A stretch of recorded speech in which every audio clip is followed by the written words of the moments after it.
Hey, Quinn. You are indeed first. How's it going? I didn't notice but your arrival initially because I don't have Chumbus up yet. Let me switch it on over since we have someone here.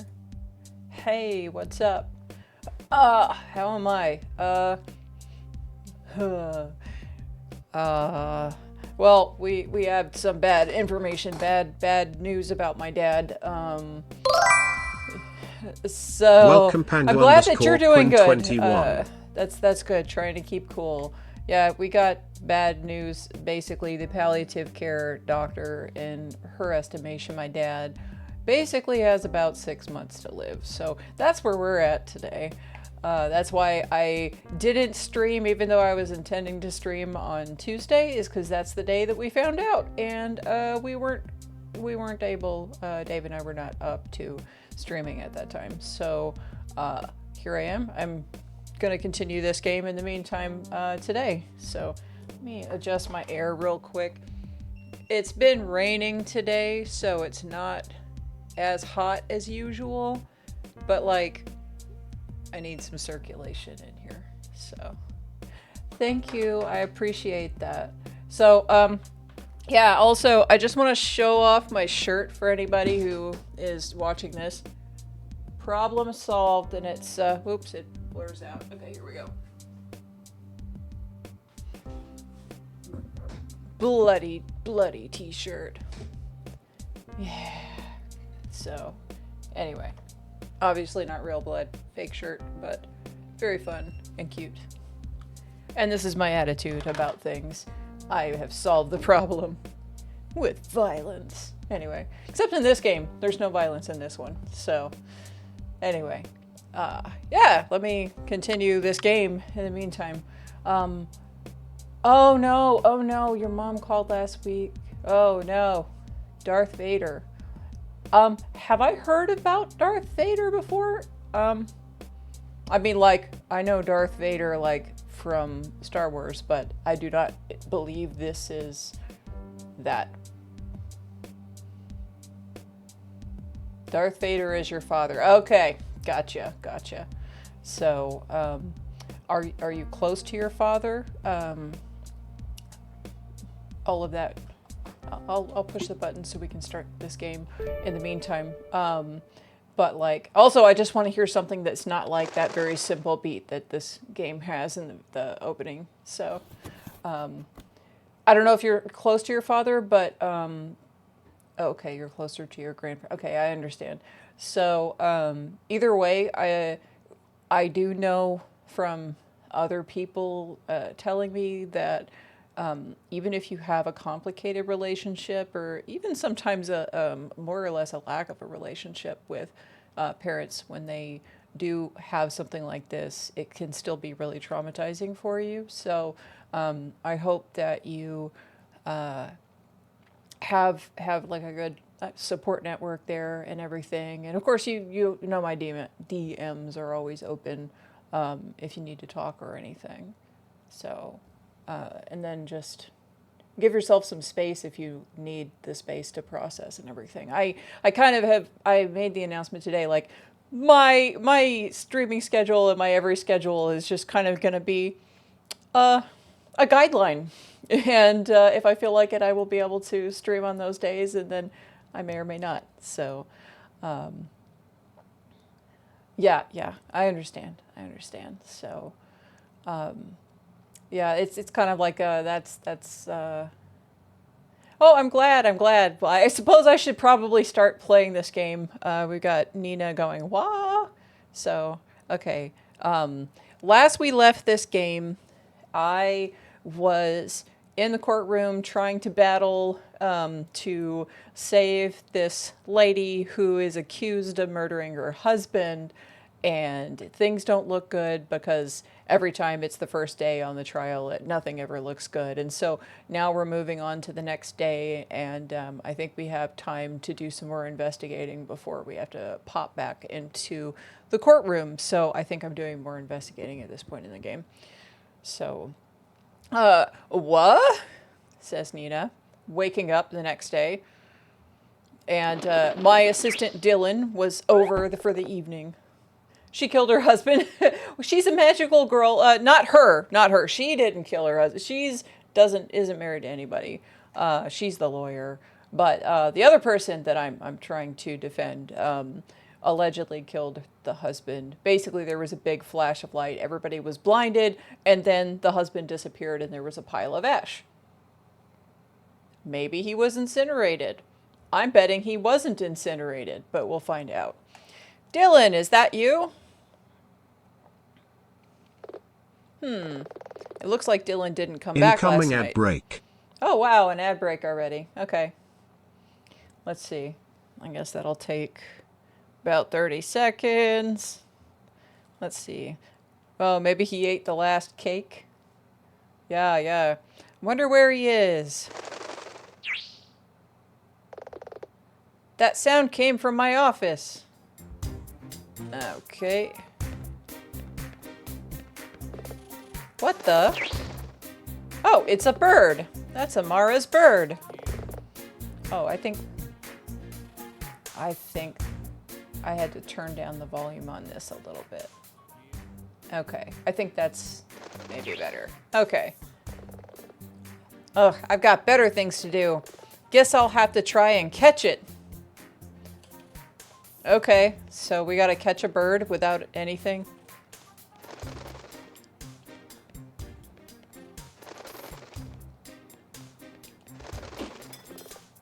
Anya's picture. Thanks a bunch, Birdie. Looks like you managed to break. What the? It looks like the picture is folded within the frame.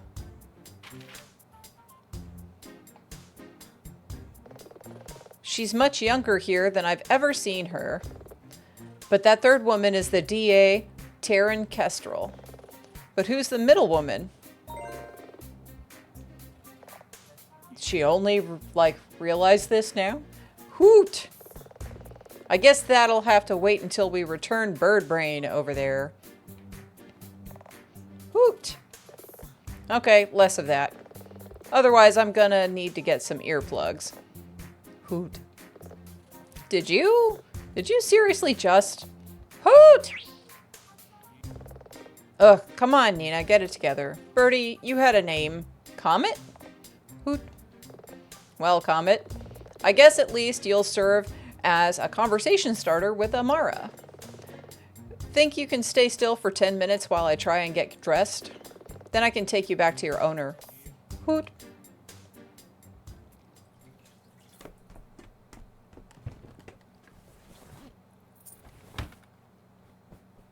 So what are you having for dinner tonight, Quinn? For lunch, I had Cuban meatballs made by me and rice and maduros. So that's what I had for lunch. And then for dinner tonight, we're doing tofu 65. So it's like chicken 65 from South Indian cuisine, except tofu. Oh, you had pancit. Yeah, Dave has been mentioning making pancit again soon. So we'll probably have our veganized pancit sometime in the near future. I don't know if this weekend or not. What we cook is going to be just kind of dependent on what my dad wants, because we need to make our vegan version of whatever he wants and make it all together at the same time. So, but cool. So let's collect the bird from the office and take it to Amara. Yeah, we're trying to cook stuff for my dad because if we are not cooking something specific for him, then he's not going to eat. But literally, my mom and dad eat different things, and then Dave and I eat the same thing together, the two of us, but that's 3 different meals we would have to make for any given day, or any given meal, to do meals for every day. So anyway, did that feathered menace seriously turn on the TV? Yes. Watching the news. Are warning the public not to approach any bikers they spot in groups within city limits. Repeat, the mayor has asked citizens not to approach groups of bikers if they spot them within city limits, and to be on their guard about the seemingly unrelated series of explosions that have occurred this past week. Wow. I hope Dylan and Atalanta are okay.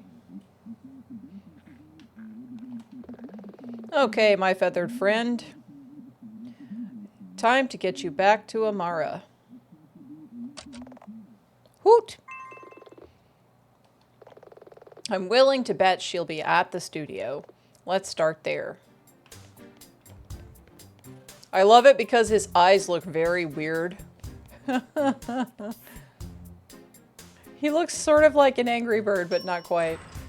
Anyway, so let's see. Out the door. Okay, Birdie, let's head to the studio. So what else is going on for you anyway, Quinn, in general? Just like general life stuff. Oh. Sorry, ma'am, I'm afraid you can't go any further. The fire's nearly under control, but there's a risk of secondary blazes. It looks like there's been another explosion. Okay. Okay, I can get past... I didn't think I could get past that crater. Where am I going? Oh. How am I supposed to get over there? Okay. All the way over here, I guess. Alright. That doesn't let me go through here. Okay.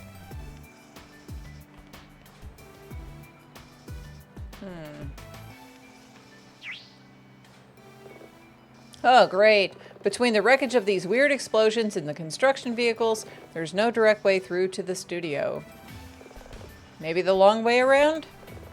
We'll need to go through Centrum Park. Whoop! Okay. So, everything is good. I went to the beach Sunday and swam a lot, then ate lobster rolls. Awesome. Very cool. This should be okay. If we just keep going, we can cut through to the other side. Woot. So, since last week, Dave and I went to a comedy show. We went to see Nate Jackson live. I don't know if you've ever seen his comedy. He's very funny. We laughed the entire time he was on stage, which is interesting because we've never gone to a comedian where we've laughed the entire time before. Oh, he's funny. He's funny. He does all crowd work, so like every show is different every time. So, and then on Sunday we managed to go to, there was a little vinyl, like a record selling convention thing, and then we just went there and I grabbed crap out of the bargain bin like I always do, so that I can listen to random things that I've never heard of before, and I have been enjoying those. Yeah. So, it's strange. Hoot. It's just kind of quiet. Usually if you come to the park in the morning, you'll see joggers, cyclists. Actually, this one time, Anya and I'm talking to a bird. Hoot. Let's just get this done. I'm just going to stop reading the bird parts because it's always going to say hoot. That's weird and awkward. Okay. What was that sound? A scream, apparently. Oh, it's just some kids. They look a little young to be running around the park on their own with everything that's going on. Are you two okay? Were you playing some kind of game? We're running away from the monster. Monster, huh? What does it look like? Is it like a mean old thing with teeth and claws? No, silly, monsters don't look like that. Oh? You're wiser than you realize, kid. Then what does it look like? Like that. Oh, wow, they were being serious? Kids, get behind me.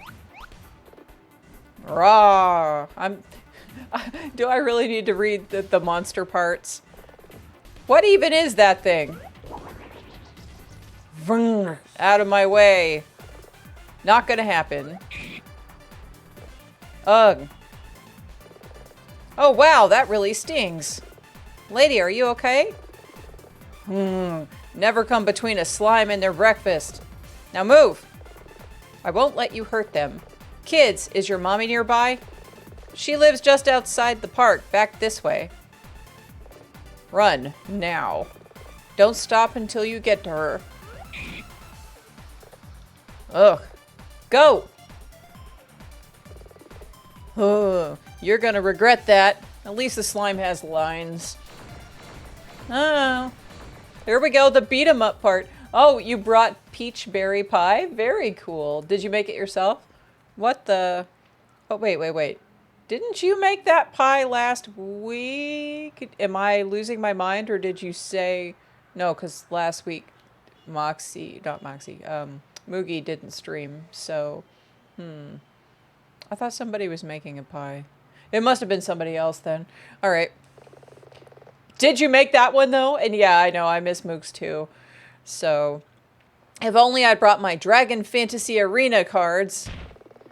We'll just have to eat you instead. This city will kneel before the great Malfara. I don't like the look of this.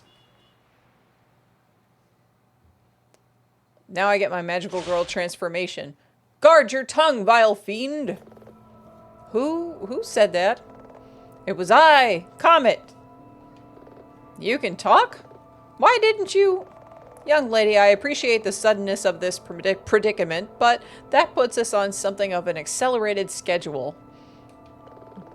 You bought it in the farmer's market, and then you went to the... Oh, that's awesome. Yeah, I need to go to the farmer's market here again. Vegan ice cream sandwiches? Vegan ice cream sandwiches are awesome. We have currently some pineapple fruit pops. Like, I don't know if you've seen the brand Outshine before, but they have really good fruit pops. So, and also Johnny Pops makes some vegan ones as well. Fruit, but like with oat milk cream or something in them. You just throw out that you're an actual factual talking bird, and your only follow-up is get over it? Time is short. Yeah, you love all their... Yeah, Outshine, you love their flavors? Yeah. We just tried the pineapple for the first time, and we appreciate that it has chunks in it of fruit. Nina Aquila, I came to you because you are a defender of justice, hero to the downtrodden, and pure of heart. You just used your own body as a shield to defend 2 children from a monster. Your heart is pure in the ways which matter. That's a funny fucking line right there. Your heart is pure in the ways that matter. Oh, that's very good. That's all great, but I can give you the power we need to defeat these creatures, but only if you accept what I say. Let's eat them both. Fine, I accept. Then take this sacred feather. Oh my god, look at how big that feather is compared to his little derpy little sprite. That's the biggest fucking feather I've ever seen in my life. Like, anyway. Sacred feather. Now raise it aloft and repeat these words as I whisper in thy ear. 3 of him, right? Right. By this oath, I will keep secret the strength that I am given and use it only in pursuit of justice. By the power of this sacred feather, I call upon the favor of Brynhild, Valkyrie of armor and strength. Valkyrie, transform!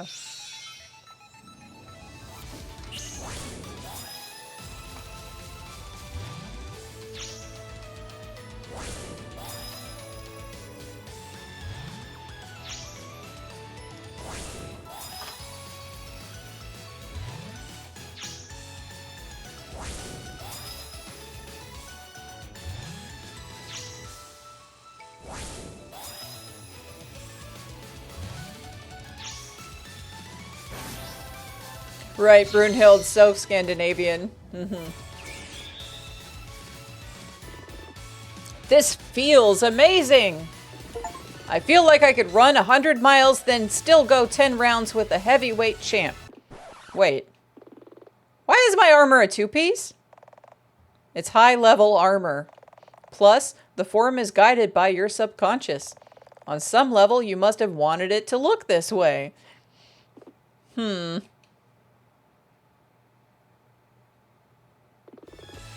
It does look pretty kick-ass. Forget them! Oh, those things! Defend yourself. Rah! I'm blind! Good, the flash from your transformation has disoriented these ruffians. Follow me forthwith! What about them? All in due course, young Valkyrie. A quick lesson seems to be in order. Quickly, this way. Now what? Okay. So yeah, Brunhild, Scandinavian. Yeah, the whole thing that they're doing is like, they're Valkyries, so it is 100% Scandinavian. Now what?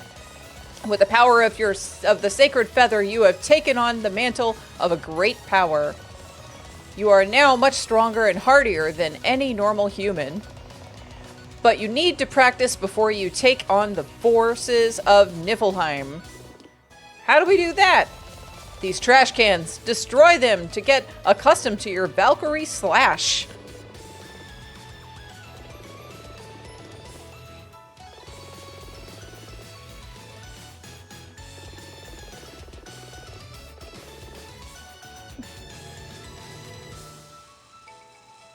Yeah, it's cute. Okay.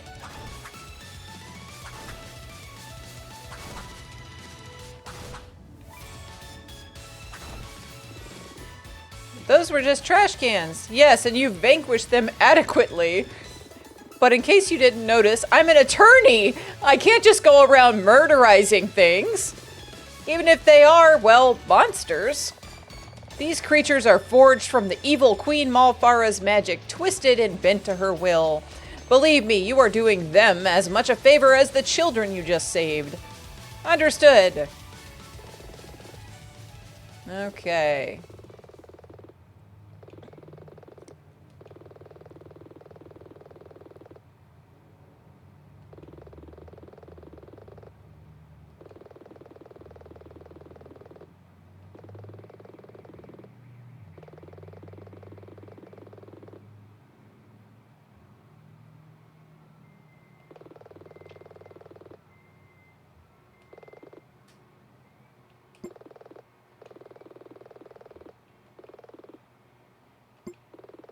I like that they have the accessibility feature and that there aren't any extra bonuses, which means that, like, if you have a dexterity issue or have an accessibility issue and need this to be simplified, it's simplified for you so you can still get through it. And this is common for all of the Nina Aquila sections that have come before this as well. And this is something that I mentioned when I was on the level talking about this, because I really dig this as a concession to allow everyone to play this game. Now, let's go teach those slimes a lesson. Okay.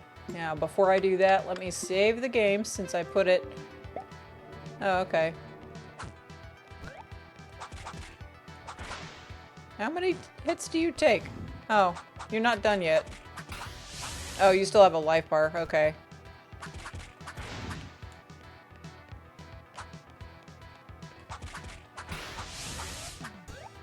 Oh, he's squished. Come on. There it goes.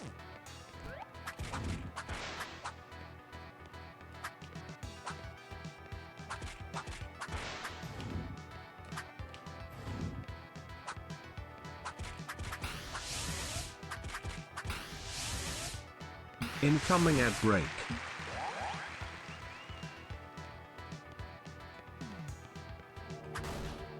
Okay. So many chickens. How many chickens were slain for this?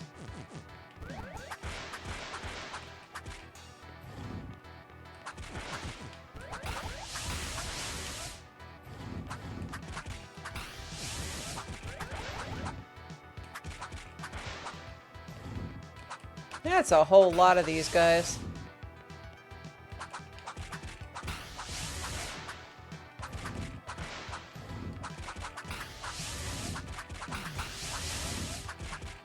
I got a chicken. Yeah, everybody gets a chicken. You got a chicken. Everyone. All chickens. All the time.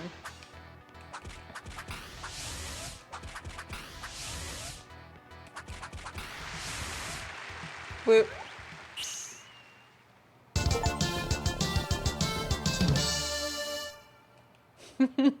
What's really cool about this is that it's made in RPG Maker, which means that, like, the fact that there's a beat 'em up in RPG Maker is pretty freaking awesome. Like, that's not what it's designed for offhand.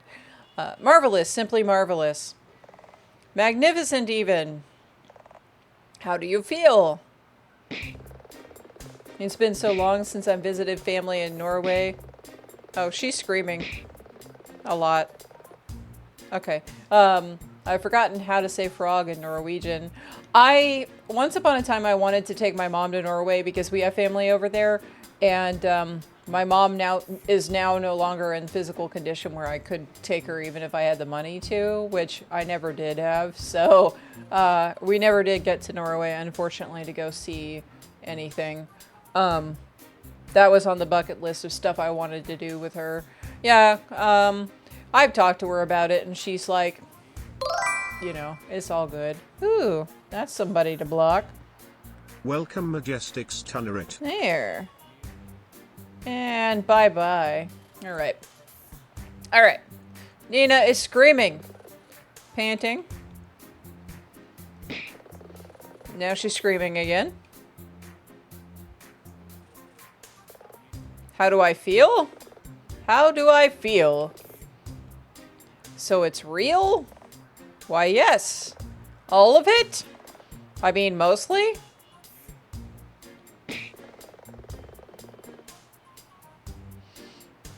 Maybe Iceland. It can be flat. My mom physically, she's got osteoporosis and rheumatoid arthritis in a walker, and her hands and feet are both really warped, and she will not. It can be flat? What? I'm confused now. Like, what are we talking about? Are we talking about the game? Okay, well, you said the owl. The owl slapping her. Oh, is the owl slapping her? Is that what he's doing? Okay, maybe if you put your head between your knees. For what exactly? Just, I'm told it can help. Okay. Yeah, the landscape is flat in Iceland, but my mom physically can't stand the journey to get there, is what I'm trying to get across. She physically could not stand the journey to get there. Plus, the kind of point for her would be to go see the family in Norway. So, like, that's not a thing. Okay, I think I've got a lid on that. I'm truly sorry about this. If it makes any difference, normally we don't reveal the truth to someone unexpectedly. Someone your age, I see. Though I must say, you're coping better than most. I just screamed for 5 straight minutes. Those are, in your manner of speaking, rookie numbers. But when people are first exposed to magic, it's not my first rodeo. I know the Brotherhood of Ishtar. Oh, Ramius? How's he been? Let's not get sidetracked. Okay, we're in Norway. I'd have to double check with my mom. We were looking at it at some point, but it's been a long time. So we all need to scream 5 minutes straight for right, for real. I think that would make, like, most people in this world feel a little bit better if they could just scream for a little bit and just get it out. So the valiant Valkyries, even the evil Queen Malfara, they're real? It's a long story. In fact, touch your head to mine and I'll see what I can explain. Years ago, Malfara, the great deceiver, defied the powers of Asgard. Welcome, boom _ Hey, what's up, Simon? How's it going? You just missed Nina's first magical girl transformation sequence in the first beat 'em up section of this game. Yes, now we have an owl that's narrating to us because he's the mascot. Woot! So, oh yeah, Quinn. So, Simone is very awesome. You will love him. And, Simone, you will love Quinn. That is all I've got to say about the matter. Alright. Malfara, the great deceiver, defied the powers of Asgard and was cast down to Niflheim, the realm of despair. There, her powers grew, and hidden from Asgard's gaze, she styled herself queen of that cursed realm. A great and terrible queen of despair. And then Monokuma showed up out of nowhere. She fed off the despair of humankind. All negativity and loss fueled her, made her more powerful. And when she had power enough, she kidnapped creatures of Midgard. Midgard is Earth, by the way. She kidnapped creatures of Midgard and turned them into monsters and tried to conquer the realms starting here.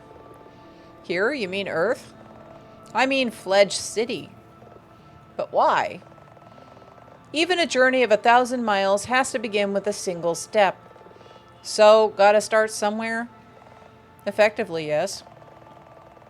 Fearful of what might happen, but bound not to interfere directly by ancient law, the Valkyries of Asgard sent I, Comet, and my partner, Shtarna, to Midgard. We were tasked with finding 5 special young women who could be trusted to fight the battle the Aesir could not. And you found them. Not right away. We were caught in a storm between the realms and separated. Shtarna was hurt and lost her memory. Sounds rough. It's unfortunately common in bad crossings between the realms. I thought Shtarna was lost. But I met the 15-year-old Amara Walker, who, at the time, was attending Fledge Prep. That's the most prestigious school within the city limits. Her family must be... She came from money, certainly. But when monsters tried to kidnap some of the students of her school, Amara chose to help stop them. I gave her a sacred feather, and she assumed the powers of Valkyrie Hrund, Lady of Grace and Beauty, gifted with the power of ice. Ice? She's a fantastic figure skater. There was a thematic cohesion. I don't quite get... Unbeknownst to us at the time, Shtarna had made contact with the also 15-year-old Milia Norden. Shtarna intervened when Milia was attacked just like you were today. She gave Milia a sacred feather, and she assumed the mantle of Valkyrie Freya, warrior queen of light. But you were still separated. For a time, but soon we reformed and the girls worked as a pair, meeting and recruiting 3 more girls, until, one by one, the entire team came together as the Valiant Valkyries. Together, they used their powers to protect Midgard from Malfara, who at all times tried to sow despair. Then what happened? Well, the magical war raged for 7 years. Most weeks, Malfara would hatch some sort of diabolical scheme to try and create greater despair. One week, she hypnotized all the people in the city to refuse any marriage proposals.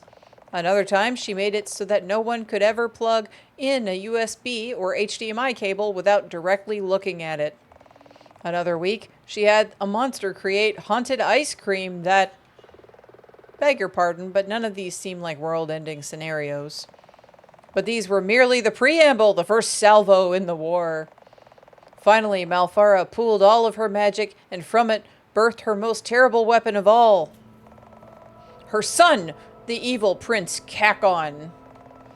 He arrived in this very park at the head of an army of monsters. The girls fought him and his creatures right out to the streets, where, in a moment of triumph, Milia defeated him with an attack so powerful, a nearby building crumbled and he was crushed in the rubble. But Malfara was still at large, surely. I'm getting to that. Some of the girls wanted to leave it there, thinking this terrible blow might cause Malfara to end her campaign. It looks like Chumbus is not talking to us today, because you definitely hydrated, Chumbus.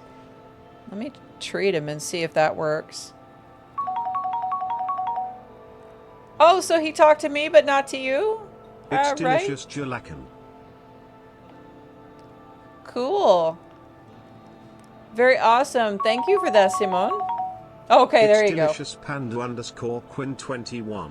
Oh, you're redeeming hydrate for me. I got confused. I thought you were hydrating Chumbus. Yes, I have water right here. I will drink my water as required. Yeah. So, thank you for the hydration check. Okay, so that is very cool, Simone. So, what have you been up to today, Simone, / recently? I haven't chatted with you in a minute. How you been, sir? And again, what's your dinner plans? Amara was certain this would only strengthen her resolve. So the girls hatched a plan. Shtarna opened a portal to Niflheim and the girls stepped through. There they fought their way to the Palace of Darkness and confronted Malfara in her lair. They clashed, and when all hope seemed lost, Milia destroyed Malfara's scepter. Without it, Malfara could not astral project or scry faraway things. If she wanted to continue her campaign, she would need to travel to Midgard and do it face to face. But she was also gravely injured, giving the girls a chance to escape.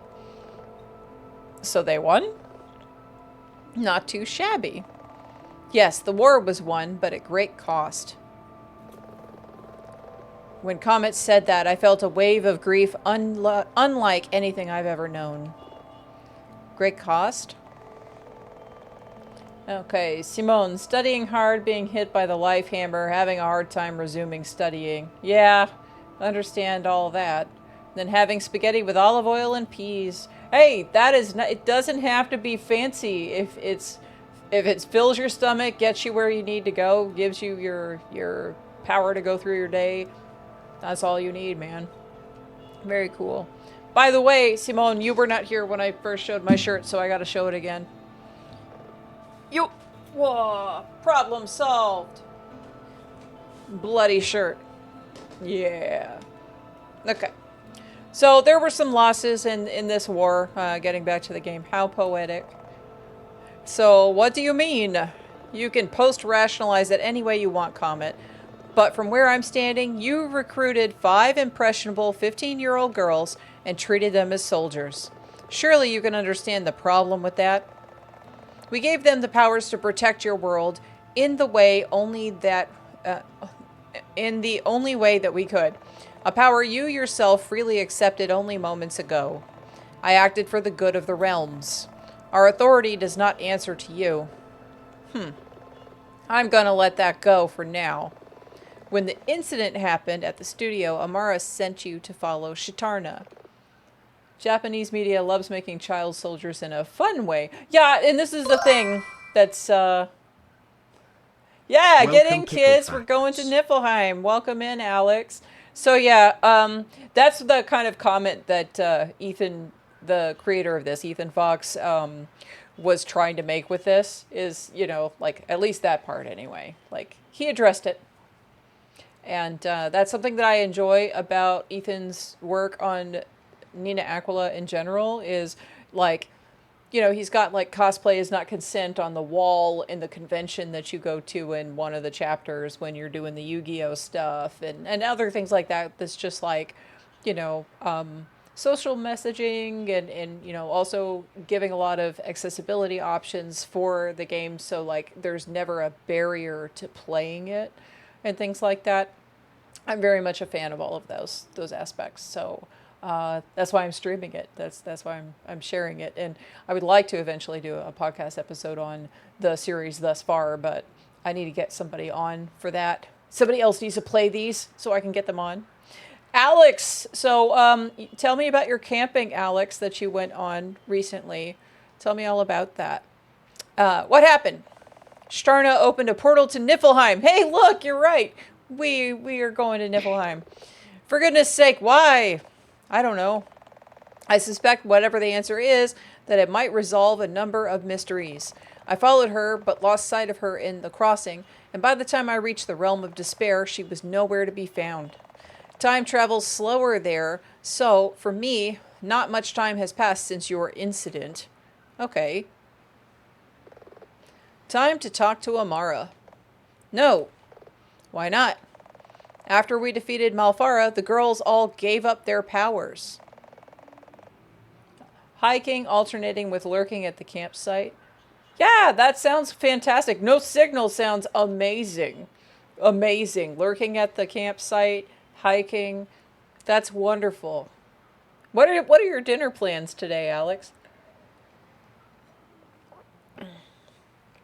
We are having tofu 65, which I shared in the server earlier. Not earlier, yesterday. Yesterday. Yes. Like I said, the end of the magical war took a toll on everyone. Amara said she never wanted to talk about this stuff again. When I bring it up, she jokes as if it was like an imaginary game played by kids. Fine. Then let's talk to Milia. No. Why not? Just like you, Milia took an oath to safeguard the secrecy of our powers. She'll deny knowledge up until the very end. She could be about to face the death penalty. It wouldn't be the first time she's defended this secret in the face of death. Can't I just transform and show her? You think you can do that without anyone else seeing? But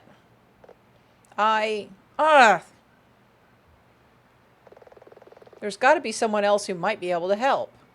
Okay, yeah, the cookbook tempts you. Yeah, it's a good cookbook. You should definitely, like, at the very least, I can continually share some of the recipes as we cook them in the house here. So, somebody's got to have known the girls for long enough to have some idea about all of this. I think I know who we can speak to. You think so? Let's just hope he's at the studio. Okay. Doo-doo-doo. Hank. Doo-doo-doo. All right.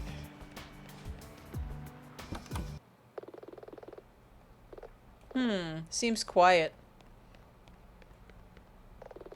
All the lights are off up there. Pretty fair to say no one's around. There, anyway. Anyone anywhere? No. Incoming ad break. Do-do-do-do-do-do.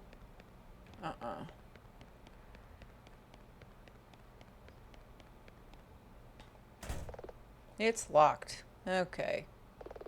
I guess Lotta hasn't opened up yet. She'll be along soon, I'm sure. If we hang about for a little while, she's bound to turn up.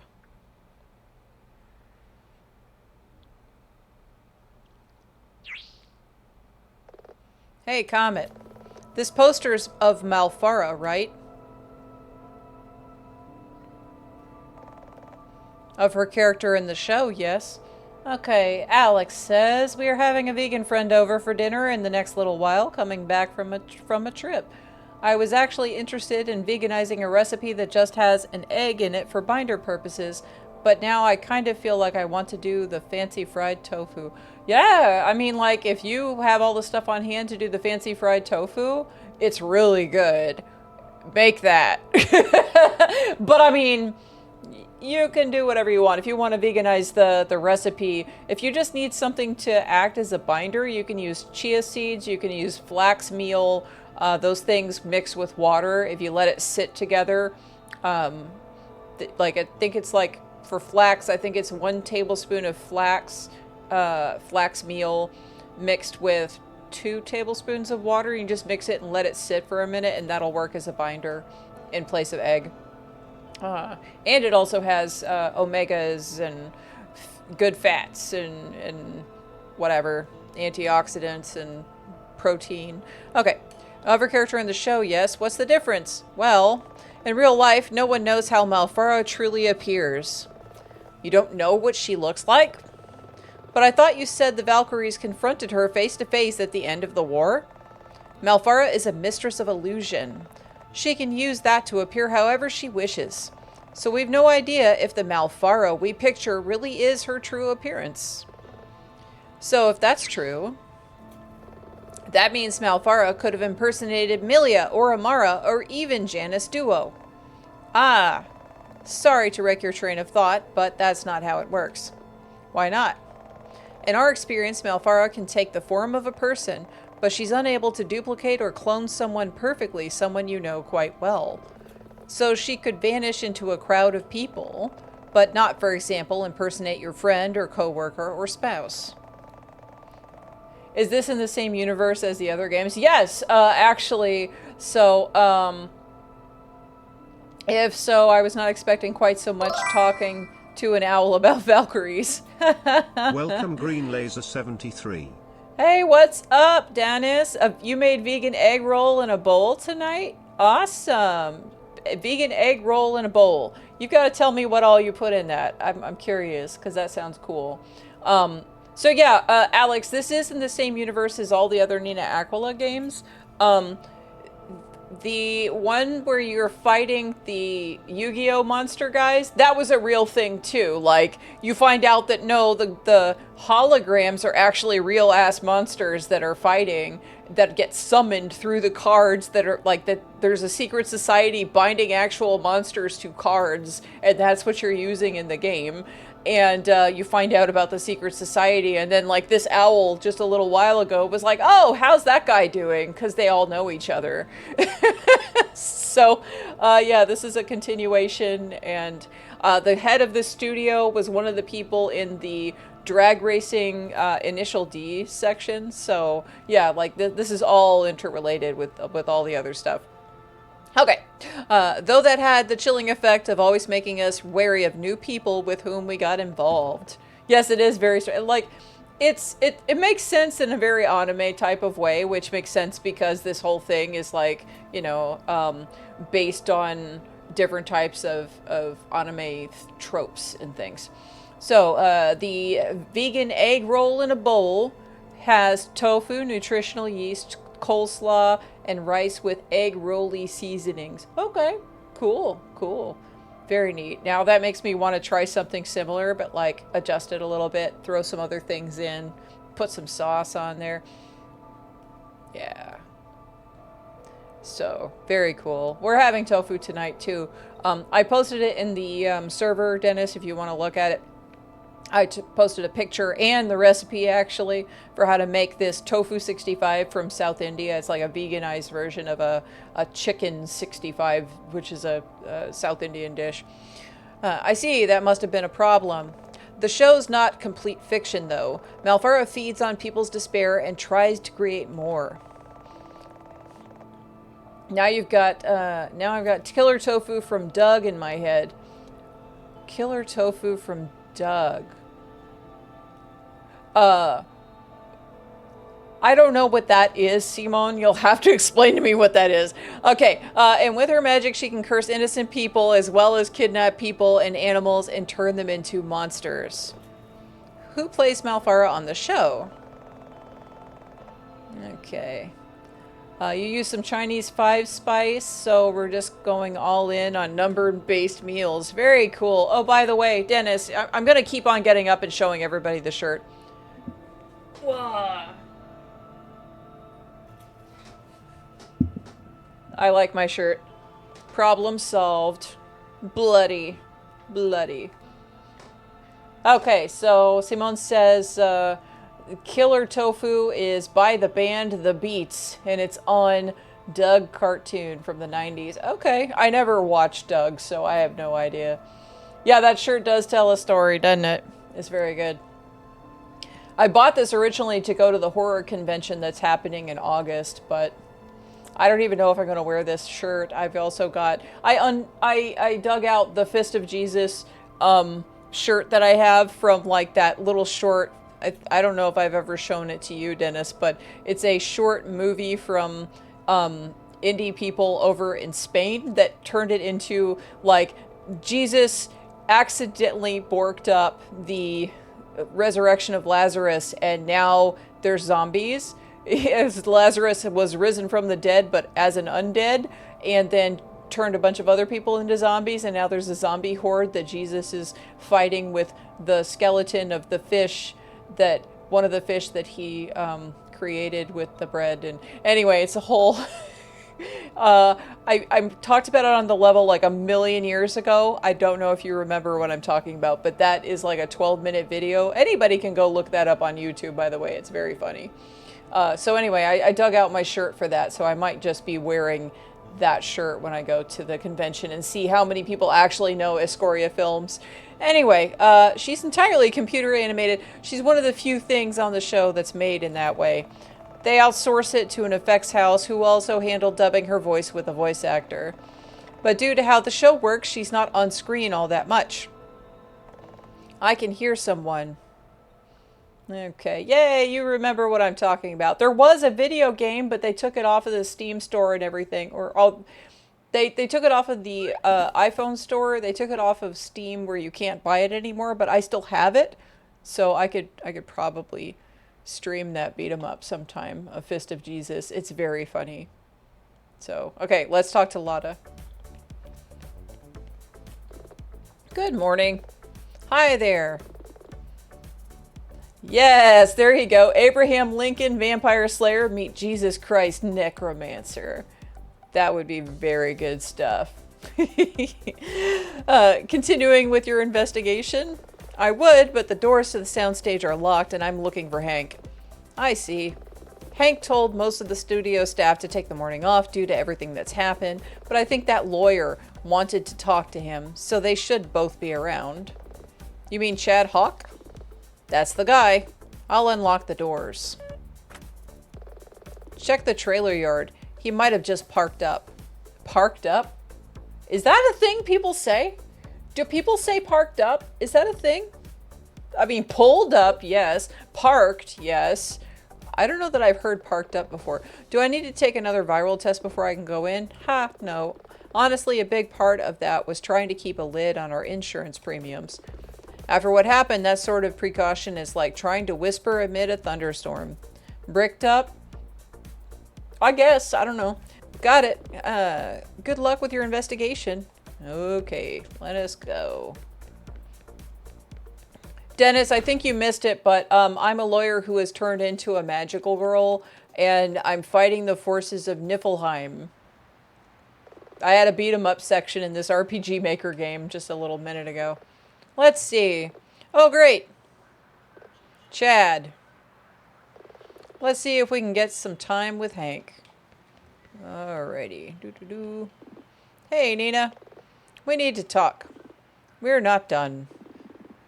Yeah, can you give us just a minute? Take a walk around the parking lot, and I'll call you when I can. Fine, but as soon as you're able. Will do. After that, it'd be good if I could look through the 3 trailers. So.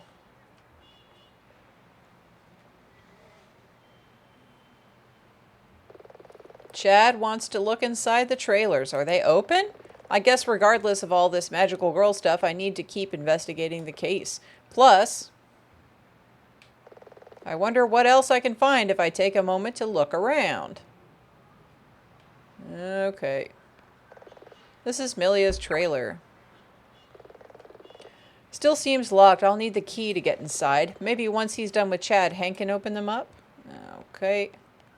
This is a good-looking RPG Maker game. I don't know much about RPG Maker, but it doesn't have any cookie-cutter vibe to me. Yeah, nope, can't get in there either. Yeah, and, like, not only that, but Ethan does a lot of interesting things with it. Like, you have a race car section in an RPG Maker game. You have a beat-em-up section. You have a card battler fighting thing that you do. I mean, like, that's pretty cool that he managed to do all of that in RPG Maker. This area is all marked out with what looks like hazard tape, and is covered in burn marks. Also, maybe Hank can explain this. Right, okay. Pushing buttons. Now there's a familiar set of wheels. Yes, that was from the initial D section. Wait, wasn't this part closer to the windows at the south end of the parking lot last time I was here? I don't know. Was it? Let's go. Another camera. Lotta said this one was damaged. Yes. Okay. This seems pretty secure. Okay. Okay.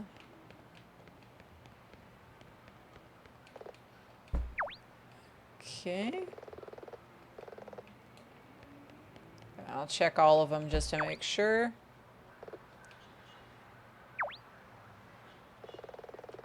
This seems different than the others. It's locked with a keypad that takes a 4-digit code. Maybe Hank knows it? I'll find out once he's done with Chad. Maybe there's a clue to the code somewhere? Hey, Nina. Chad's gone? I ran into him when I was driving into the parking lot, so he just came straight through. He's gone to get some coffee before he gets started. I see. What's this thing on the ground? This? It's our testing platform. Testing?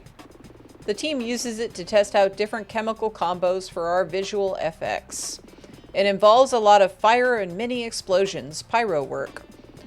These slabs are made of a special silica compound. They're flame-proof. But I'm sure that wasn't why you came down to see me.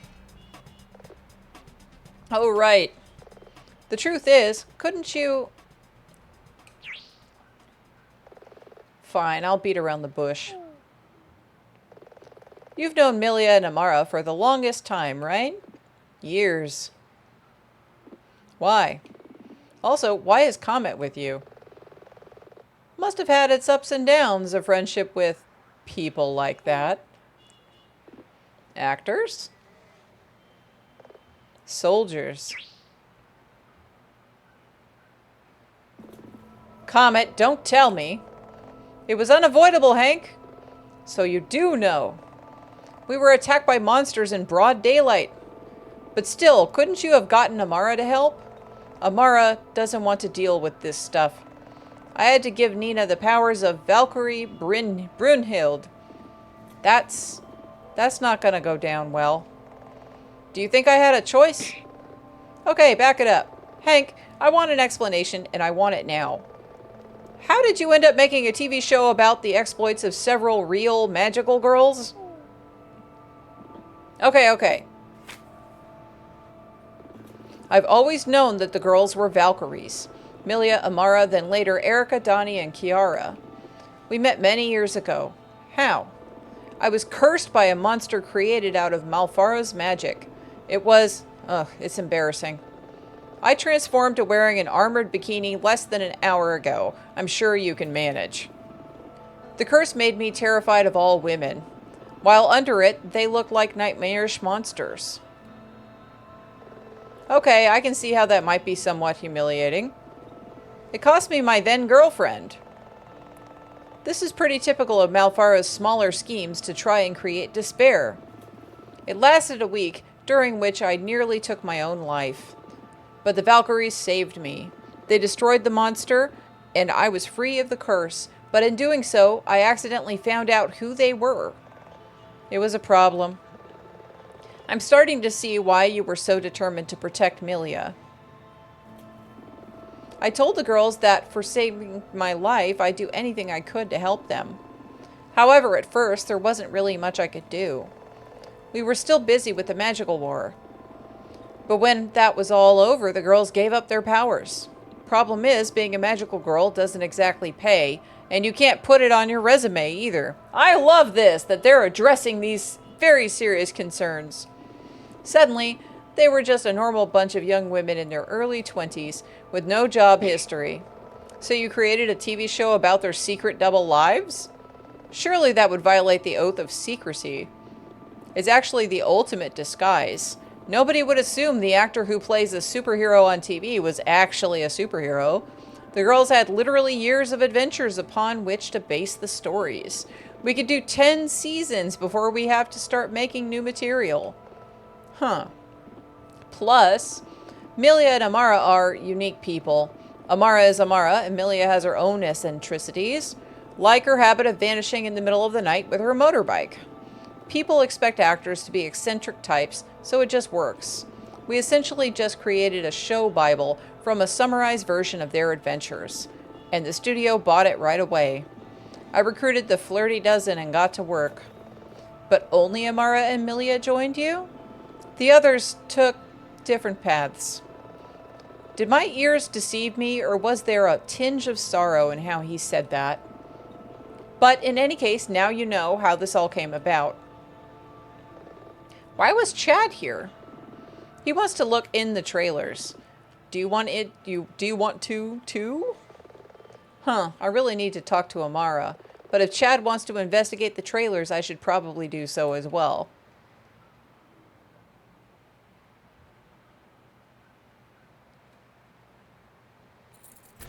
Incoming ad break.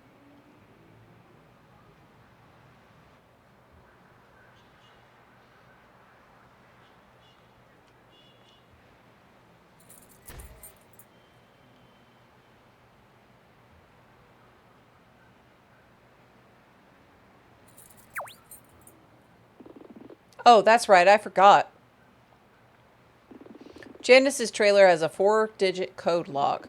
It was only fit recently. Do you know the code? Sorry, no. I meant to write it down, but I didn't get the chance. Maybe I can contact the manufacturer, but don't hold your breath. Still, at least you have access to Amara's and Milia's trailers. I'll have to call Chad Hawk to say that he can examine them too. Anything else before I go do that? Now, I'm sorry. You can call a locksmith or something to get that opened. And especially if there's an investigation going on, that can be done. That can be arranged.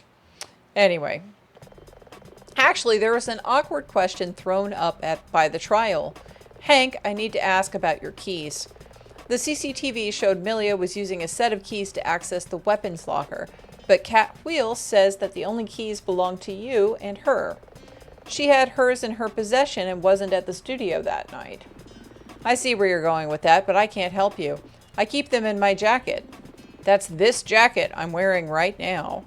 It normally hangs in my office, but I was wearing it while I was out on a date. Oh, right. Milia mentioned that. I hate to intrude on your privacy, but if I don't ask you first, then Chad Hawk almost certainly will. Can your date corroborate that? Can they confirm that you were out? Who were you with?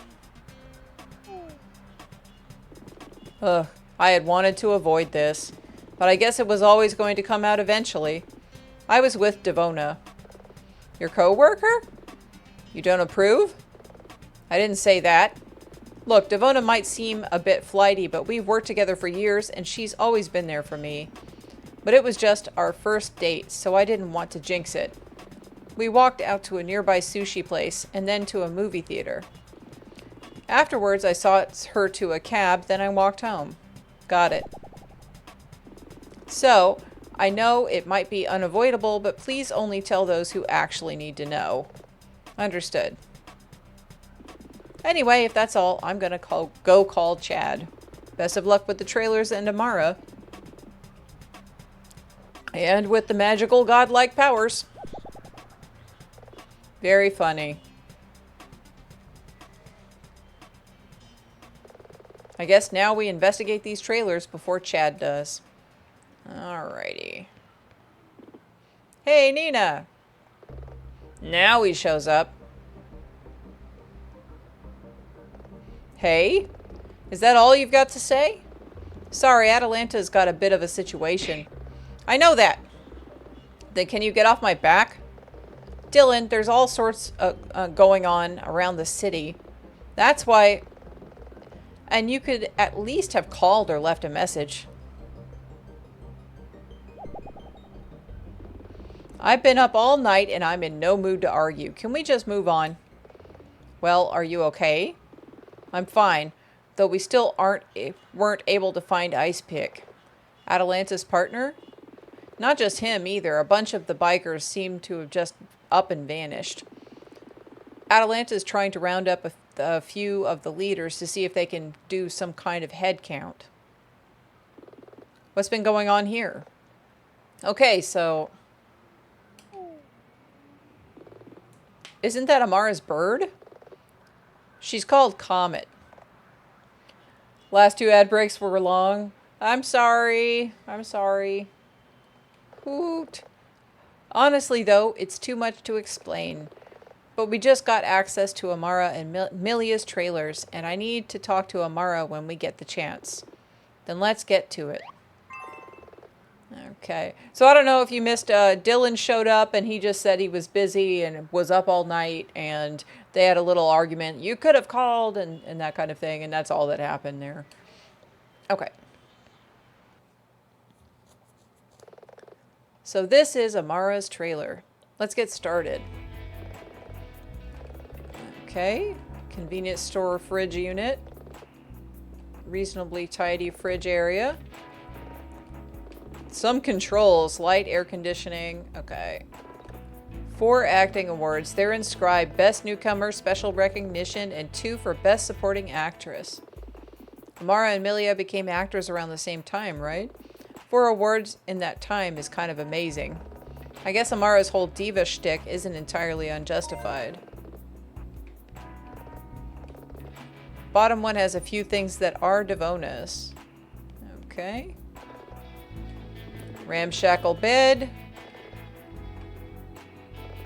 I think Devona sleeps here.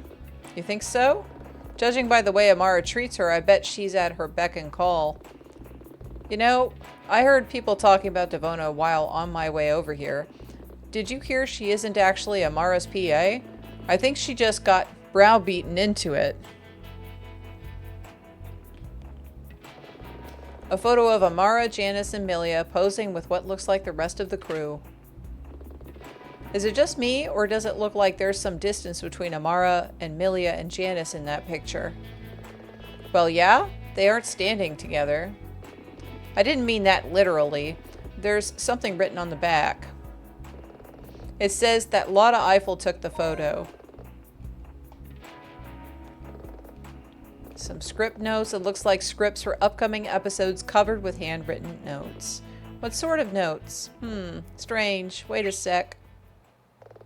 These notes are as if Amara was rehearsing Milia's lines. Are you sure? Definitely. There are even catty comments about how she would run them differently to Milia's likely interpretation. And they're, well, mean. I thought Milia and Amara were friends. A bit of light ribbing is one thing, but some of these comments aren't the sort of thing that a friend says. But why would Amara rehearse Milia's lines? I don't know. But it might be important. You bet your bottom it is. Okay. Okay. This is what Amara seemed to be practically losing her mind over. It seems Devona bought the wrong type. Doesn't seem like that big a deal. Speaking as someone with hair like mine, come on now, I saw the face you pulled when she called you short. I won't defend how she was acting, but getting the right product is really important. Do you think I maintain this do with the power of positive thinking? Seems like it's the only bottle in here. Amara must have run out of some of her hygiene products at the same time. Oof, she has some of my sympathy. She might not have been able to wash her hair for several days. It's true, the right conditioner is very important for people who have long hair. Okay, the carpet's a choice. I guess this way, Amara walks the red carpet every time she gets out of bed.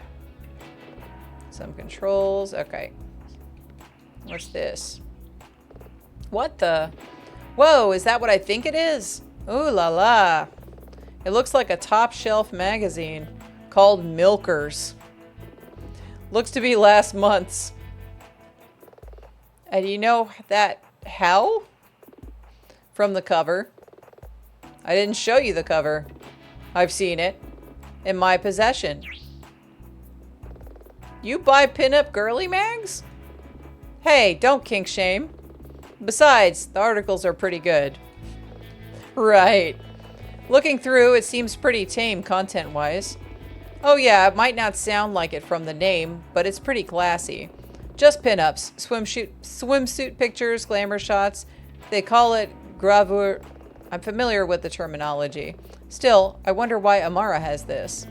Did it occur to you that maybe she just likes it? I guess. Okay. The drawer's open. Something speaking out. Looks like a bound document.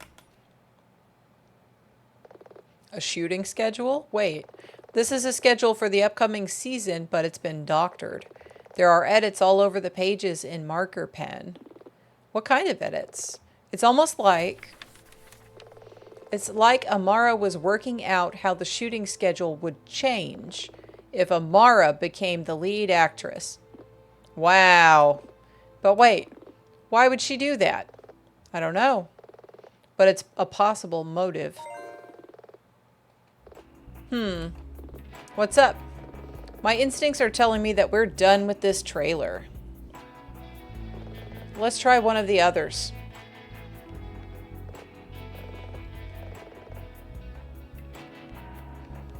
Okay. Running around. Milia's trailer looks cozy? Tidy too. So what are we looking for? Honestly, anything we can use. Let's get started. Reasonably tidy kitchen area. Typical controls. 2 acting awards. Judging by the inscriptions, they were for previous seasons of Valkyrie. 2 years running, huh? By all outward signs, Milia is a very talented actress. Huh? This drawer's open. Something speaking out. Looks like some sort of document.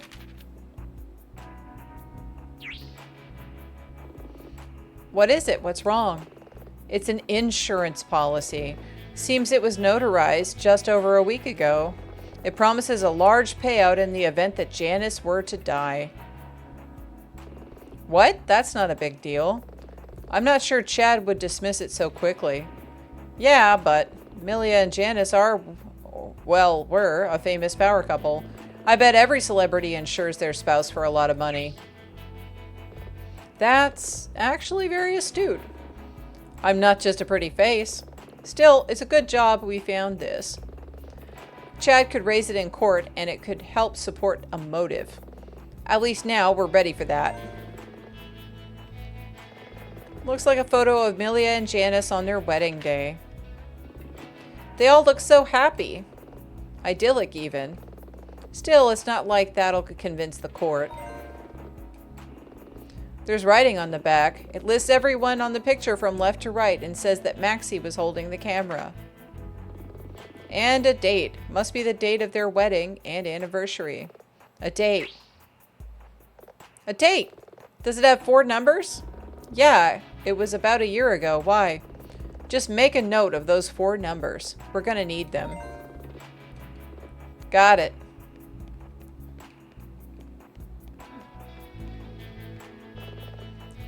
Bathroom's dark but clean. Okay.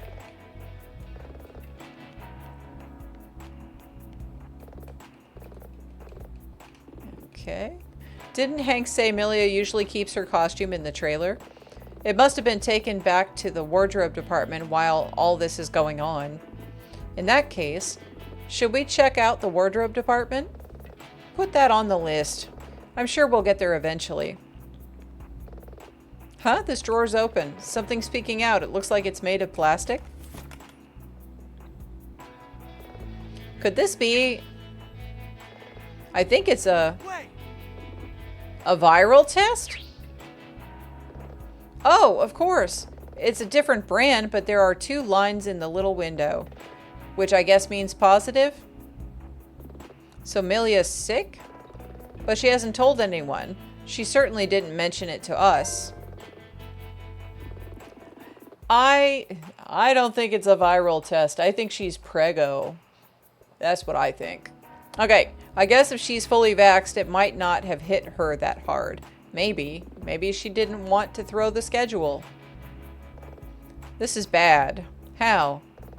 Chad needs to prove opportunity that Milia's attack on Janice was premeditated. That's easier if he can show that Milia ignored something, all to prevent a change of schedule. We need to talk about Milia, or talk to Milia about this later. What's up? My instincts are telling me that we're done in this trailer. Let's try one of the others. All right. On to Janice's trailer.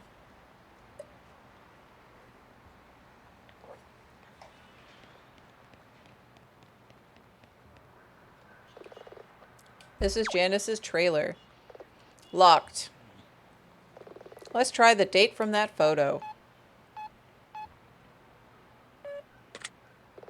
It opened! Okay, this trailer belonged to Janice. Got it, let's look around. A jukebox? Not just any jukebox. This is a classic from the 50s. Are they expensive? To buy? I mean, you can find them cheap, but to keep it in working order requires regular maintenance by an expert. Interesting.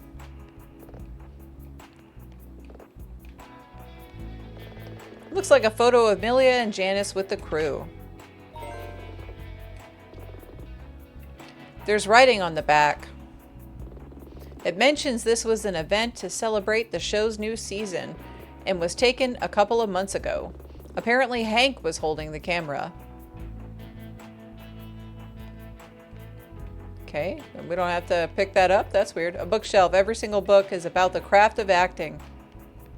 An arcade machine. Looks like it's a Japanese import. Janice had some real taste. You've got to be a pretty hardcore gamer to get one of these. He would have had to look on auction sites and deal with an importer. I'm seeing a few things that characterize Janice as not the type to shy away from a long-term project. This definitely qualifies. Janice's wedding ring. Why do you think he left it here? If I recall correctly, his character isn't married to Milia's in the show. At least not yet. He probably planned to come and pick it up, but never came back. Whoa, heinous. Like, that's genuinely depressing. The craftsmanship is quite beautiful.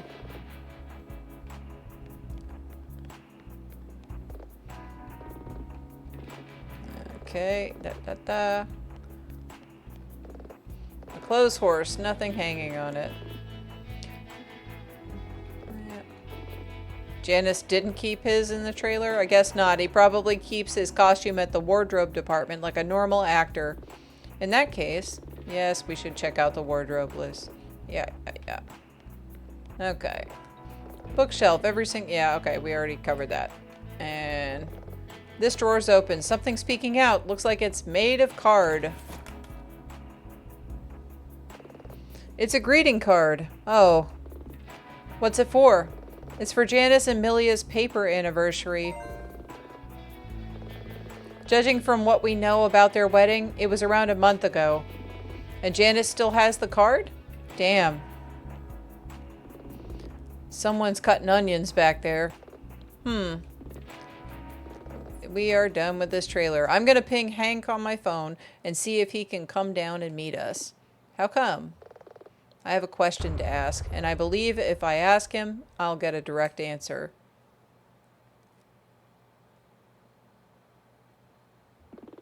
Okay, Nina, what's this about? Thanks for coming down, Hank. This may not be entirely relevant, but I don't like big unknowns when I walk into court. Like what? Up until now, I've heard mention of Janice's condition and his past. Incoming ad break. I've heard varying things, so I want a straight answer. What was Janice's medical condition? Okay, I can explain all that. Janice suffered from total retrograde amnesia. What? It's true! He has no memory from before a point around 5 years ago. How does that even work? He turned up at the hospital with head trauma, total John Doe. Couldn't tell them who he was, had no identification. He was in a hospital bed for weeks before he mustered the gall to get up. Surely they must have tried to match his dental records. They tried everything, dental, criminal records, everything they could. Then, when they'd about ran out of things to try, he auditioned for a role in the hospital's charity Christmas pageant. You never really met Janice, but the guy was a walking, talking bucket of charisma. Right away, they realized he was an actor or movie star or TV personality or streamer or something. That started another search. They didn't find anything, but that's how I came to meet him. You auditioned him? Right away. Apart from his amnesia, he was otherwise perfectly healthy and a natural leading man. One with a big hospital bill. Honestly, we kind of just decided to roll with it. I even gave him his stage name, Janice Duo from John Doe. We got our lead actor, and in return, Janice got to be on a streaming TV show. So hopefully someone would come forward saying that they knew him. I'm assuming the fact that we're standing here having this conversation means that no one ever came forward. Nope. But that's how he met Milia. They were a pair of oddballs, both of them. Milia and Janice? That's right. Odd, but a matched pair. If it's okay with you, I'm going to head outside, get some air. Go right ahead. We'll follow you out. Now what? Now, we get this damn bird back to Amara. So I'm thinking that Janus was actually the evil dark prince of the netherworld. He's that prince of Niflheim. He didn't really die when that building exploded. He just got put under the rubble and then he crawled out and then was found in the hospital. That's my opinion. Okay. Oh, hi. I was. Hank, of all people, flustered? Now this is something I gotta see. It's good to see you. I mean, boss. Oh, yeah. We should have a meeting. Maybe sometime later. Touch base. Get the ducks in a row. Okay, boss. Yeah, he's got it bad. Oh God, Hank. Ah, Nina. I was just on my way to the, and I just ran into, well... Just go. It's fine. I've got things to take care of. Oh, of course. No problem, boss.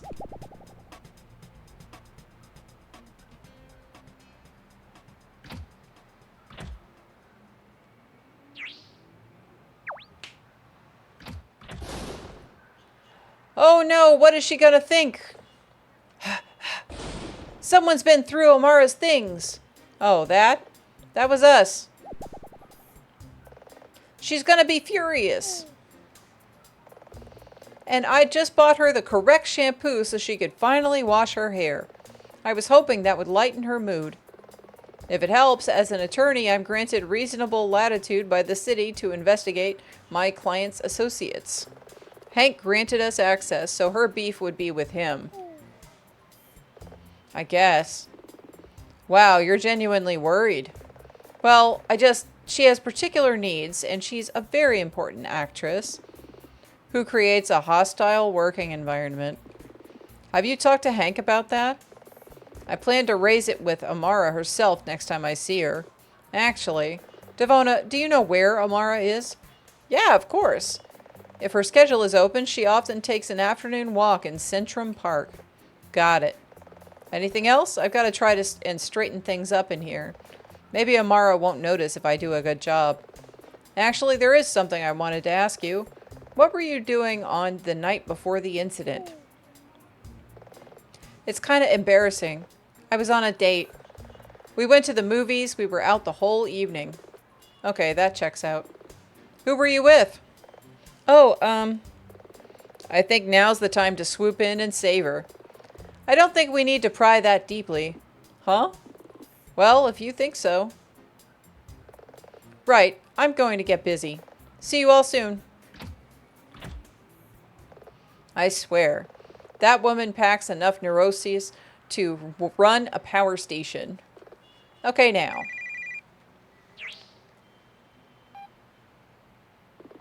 Wait, slow down. Bone Smasher thinks he saw Ice Pick? Uh-huh. Got it. Sorry, Nina, that was Atalanta.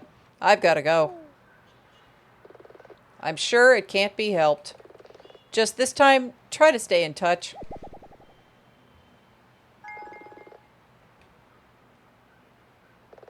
Alone again. Present company excluded. Okay. Let's go see Amara. Devona said she's walking over in Centrum Park, which means I get to do a magical girl transformation and fight. Yay. Woo! Refreshing. Thanks Panda_Quinn21. Thank you, ma'am. And matter of fact, I'll hydrate also. Yes. Okay. Let's see. Save that. Here we go. Let's see if we can find Amara. Hey, Comet. Maybe don't speak until I give you some kind of signal. But Amara knows that I can speak. Yeah, but she doesn't know that I know. Just let me get the first word in. Oh, there she is. Comet. I'd recognize the sound of those wing beats anywhere. Comet? Comet! Here, girl. Come over here at once. Fine, if she wants to be like that. You're Milia's attorney, right? Nina Aquila. What brings you here, and why is Comet with you? I'm here because we need to talk. Bringing the bird back to you was more of a professional courtesy. What makes you think I have anything to say to you? Amara, I tried to follow Shtarna as you asked, but... Shh! Comet, why are you speaking in front of her? It's getting her to shut up that's the trick. You knew that she can talk? No, Comet. Surely you didn't. Seems like we have more pressing matters to deal with. By the power of this sacred feather, I call upon the favor of Brunhild, Valkyrie of armor and strength. Valkyrie, transform!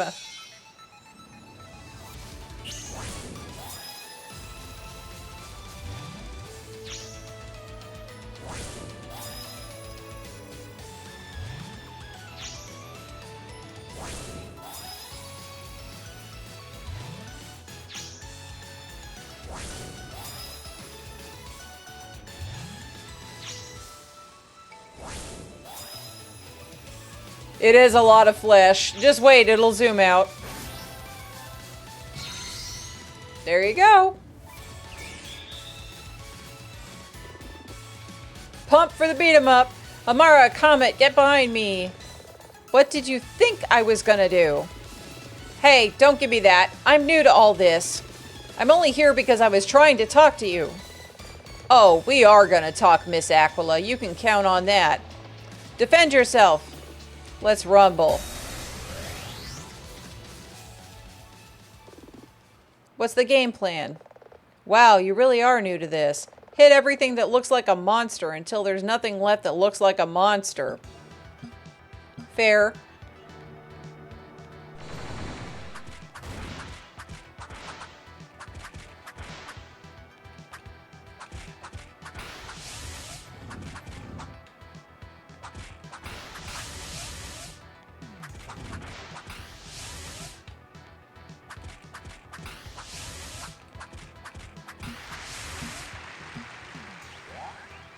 Yeah, River City Magical Girl. Or Radical Girl, I guess.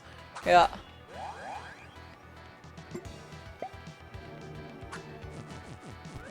Give to me.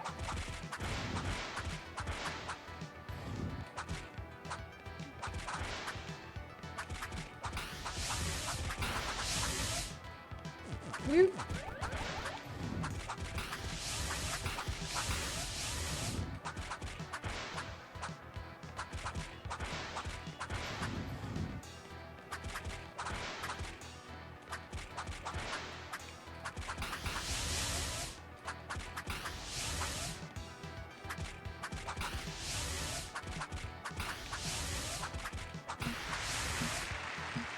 Getting some real Commander Keen flashbacks with some of these sound effects, right?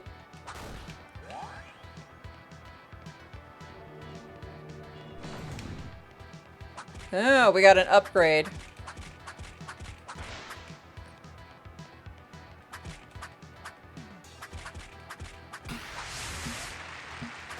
I want that. I can't get it though. Oh well. That's okay. There's one right here. Yay.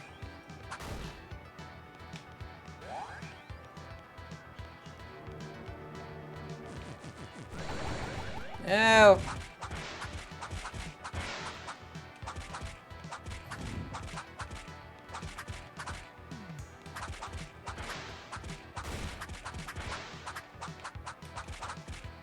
I got stuck with all these people following me around. Ooh.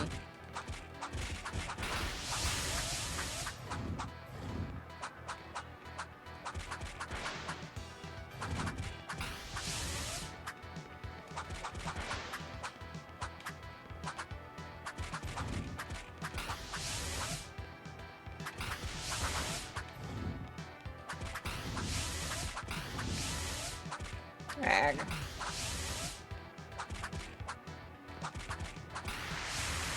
There we go.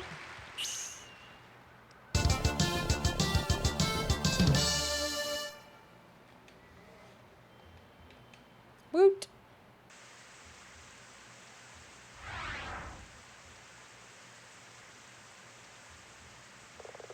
I can't believe it. It was necessary, Amara. We were attacked earlier by Malfara's monsters. I had to grant Nina the power to... Shut up. Just shut up.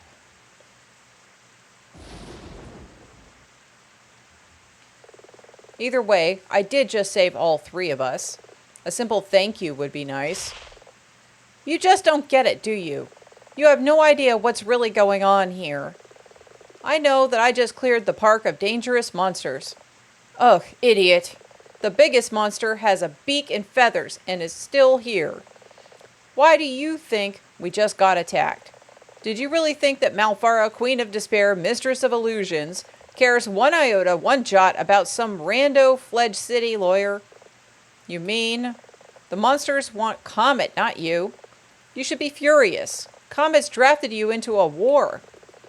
Well, maybe if you'd been more motivated to speak to her after she came back, she wouldn't have needed to. People in glass houses, Amara, as if you have any right to judge me. You have no idea what we went through. The things we fought for.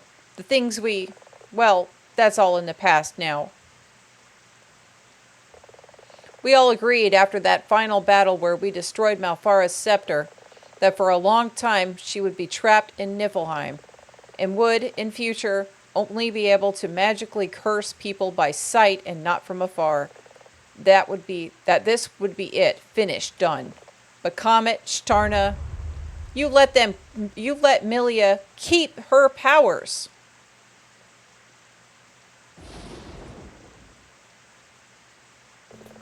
Milia is still a magical girl?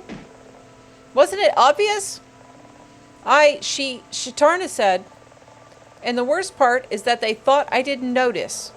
Milia, going out at random hours in the night on her motorcycle, always coming back and looking so exhausted. Milia goes on to keep top billing at the studio, and of course she does, bolstered by her nightly real-life exploits that add weight to her performance. Weight that, despite my awards, I couldn't possibly hope to match. What was the alternative, Amara, to allow the city to fall? Surely that's right. I mean, Amara, you might disagree, but Milia and the birds had their reasons. Those two birds are master manipulators. Care to explain that? Donnie, Kiara, myself, after that last engagement, we all agreed it was time to shelve those responsibilities and return to real life. Milia agreed too at the time, but Millie, she just couldn't let it go. As long as she had a reason, she was going to keep fighting. A reason that those two birds were all too happy to give her. She even got married to a wonderful man, who she couldn't even tell that she was really a superhero. Could you imagine the strain that type of secrecy puts on a marriage? I'd seen and heard the pair of them arguing in their trailers, even recently, commotion in the middle of the night. Raised voices, and then this happens. It might just be me, but there's a hint of satisfaction in Amara's voice. She has a vindictive streak a mile wide. Milia defended her powers with terminal intensity, refusing to let the Valkyrie Freya slip away. Now she's paid the price. It's cost Milia the best thing that ever happened to her. It's almost poetic. So if Milia is still a magical girl... Milia, you're way off script. Millie, I'll give you this one chance. What have you done with my husband? Get back, everyone. By the sacred feather. You think that Milia really transformed on set? You're catching up. Milia wasn't scripted to transform during that shoot. Weeks of coming home late at night, rarely having a full night's sleep, her marriage under strain, fighting for real at night, then dressing in a mimic of her battle armor and pretending to do the same moves. And her only support is her enabler, Shtarna. Something like this was bound to happen sooner or later.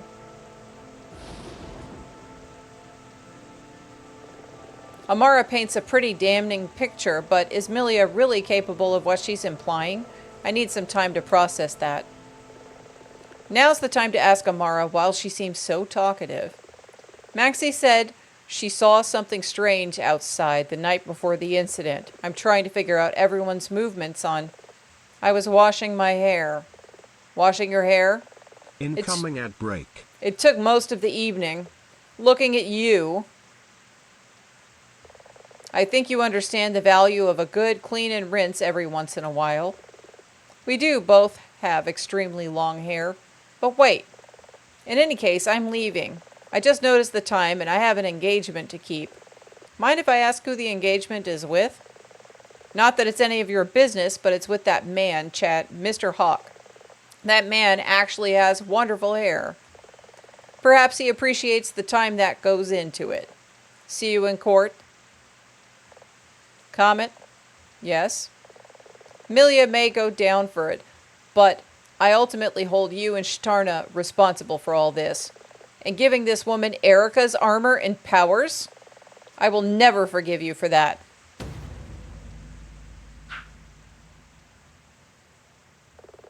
What now? Comment?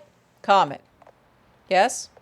I know what Amara said was hurtful, but I need you to get it together, at least until we figure out what's next. A person has died. Milia's career, possibly, perhaps even her life hangs in the balance. I understand. I'll try to help. Can you confirm anything Amara said? Sorry, but on the day before the incident, I fell asleep quite early in Amara's trailer. I remember she and Devona were there, but it was late in the the late afternoon. I woke up the next morning when I heard a sound from the studio. The incident. I think so. Amara was in her full costume. She was checking over it in the mirror. She asked me to come with her to see what was going on, and I think you know the rest. If Milia really did transform on set and really did use her magical girl powers, what does that change? Come on, Nina, flip those assumptions. If that's true, a major line of inquiry in this case starts to become suspect. The situation over the ammo pack. If Milia attacked Janice out of a state of sleep deprivation-induced stress and disorientation, I mean, that's not unheard of, but that wouldn't be premeditated. It doesn't explain why Milia set up the ammo pack on the night before the incident. She didn't need it, but it was empty too. Then there's Milia's costume. If she transformed, her costume would be her actual Valkyrie getup, just like my two-piece. She wouldn't need the stage costume. This new info seems to raise more questions than it answers. What if Milia was genuinely trying to protect the crew? What makes you think that? Just like how I didn't speak in front of your PA, Dylan. Milia's not supposed to ever reveal her powers for personal gain and took an oath to keep them a secret. It seems weird she'd break that lightly, even if she was stressed. I can see where you're going, but unfortunately that line of thinking will fuel the prosecution. Chad will suggest it means that Milia attacked Janice intentionally. We can't prove Milia innocent by reframing why she's guilty. Maybe I should talk to Milia. I have a few things to ask her. Be cautious. Why?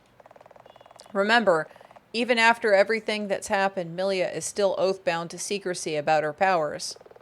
You're thinking that's because she's in a holding cell, she'll almost certainly have to assume that someone could be recording her.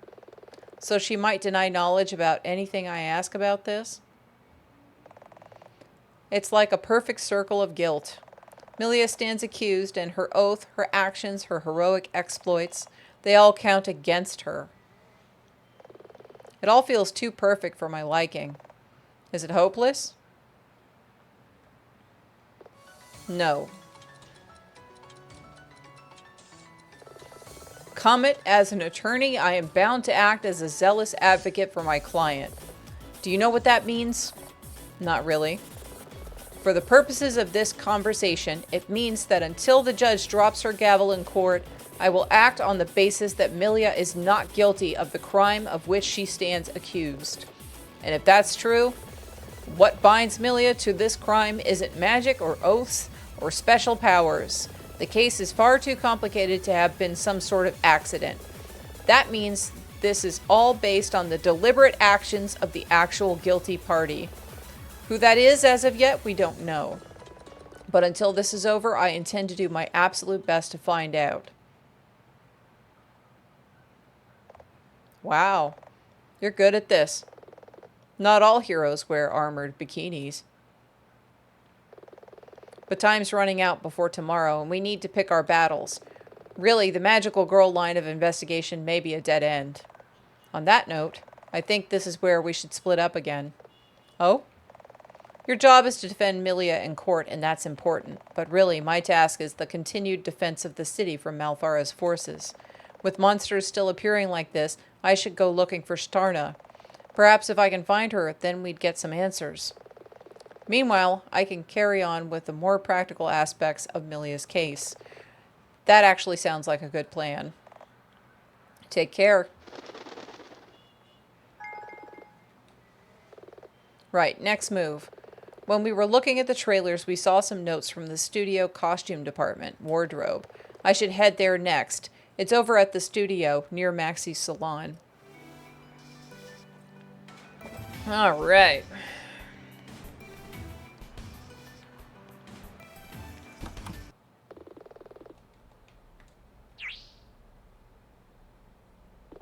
There you are. Here I am. Dylan, you're covered in band-aids again. Did you find Ice Pick? No, mistaken identity. He has a brother. The guy looks a lot like him. Did you get in a fight with him or something? Let's just move past this, okay? Atalanta got another lead, so she's looking into that now. What's been going on with you? Honestly, it would take too long to explain. But I'm heading to wardrobe, the costume department. Lead on.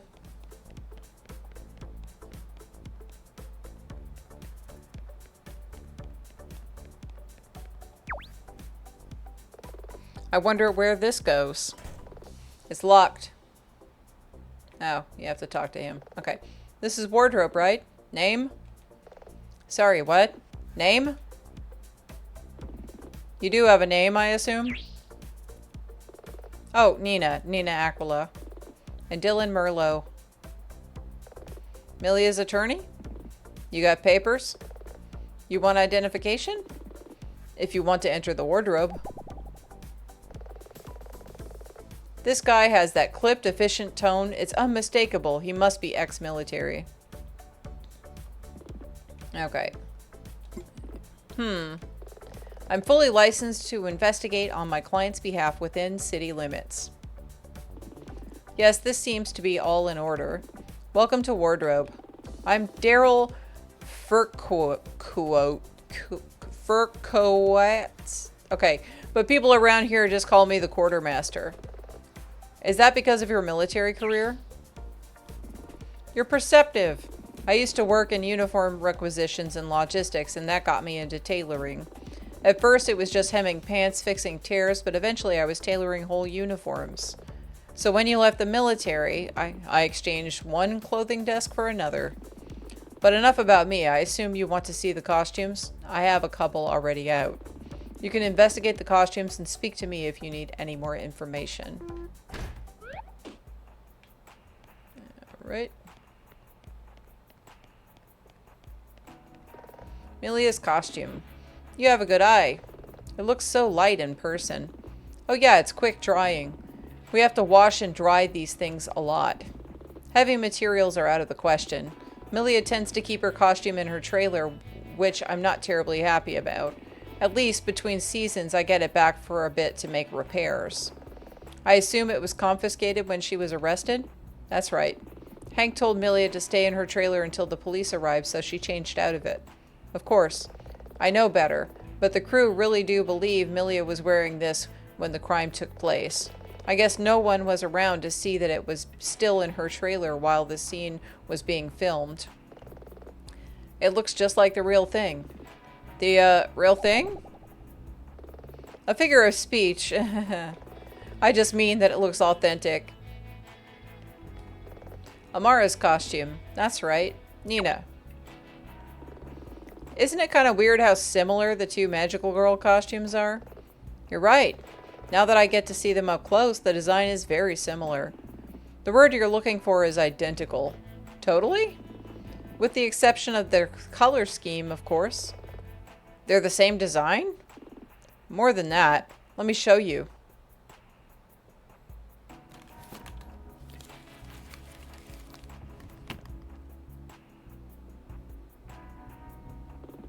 As a tailor, often the cast and crew ask me to make modifications to their clothes, so I have everyone's key measurements written down. You'll see that Milia and Amara's body measurements are identical. Wow, that's unusual. They're even both right-handed, so they have their effects controls in their left glove. So their costumes are, in a sense, interchangeable? I suppose you could say that. Hey, Nina? Yeah? Not trying to accuse or anything, but Amara was wearing that costume when she walked in moments after the incident, with a control device in her glove. Is your assistant suggesting... We're not suggesting anything, Mr. Furcoate. Dylan's just pointing out the facts. What can you tell me about Janice's costume? Oh yes, real work of art, that one. Not to diminish the human tragedy of losing Janice, but it makes me sad that it went up in flames. Of course. On the monitor, we saw Janice's costume deploy just before he was incinerated. It must have burned up with him. But, Mr. Furcoate, did Janice always wear his full costume? Only for FX scenes. For normal scenes, he wore ordinary clothes. Do you personally oversee all the costumes that come and go? I mainly just work the desk. When a costume is to be used, someone comes to the desk. I wave them in, and they collect the costume in a trash bag. Trash bag? Used for storage, protects them from dust, rain, and so on. Then when they're leaving, I get them to sign the form. Strange. When there weren't supposed to be any FX scenes that day, that Janice wore his costume, did he come and get it on the morning of the incident? No. He didn't. I was here. Then who came to get... Way ahead of you, Missy.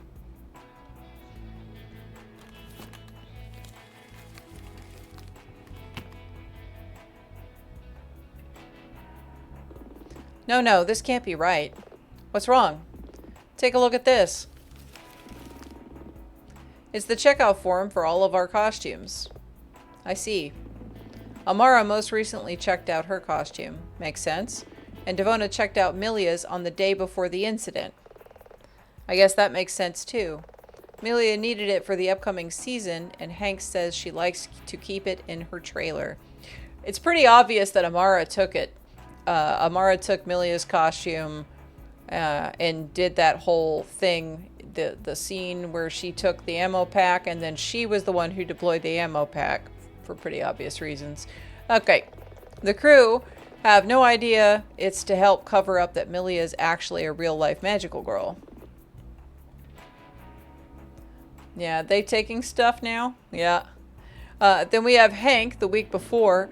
This was for some kind of PR event. I don't get it. Is something wrong about this? It all seems in order.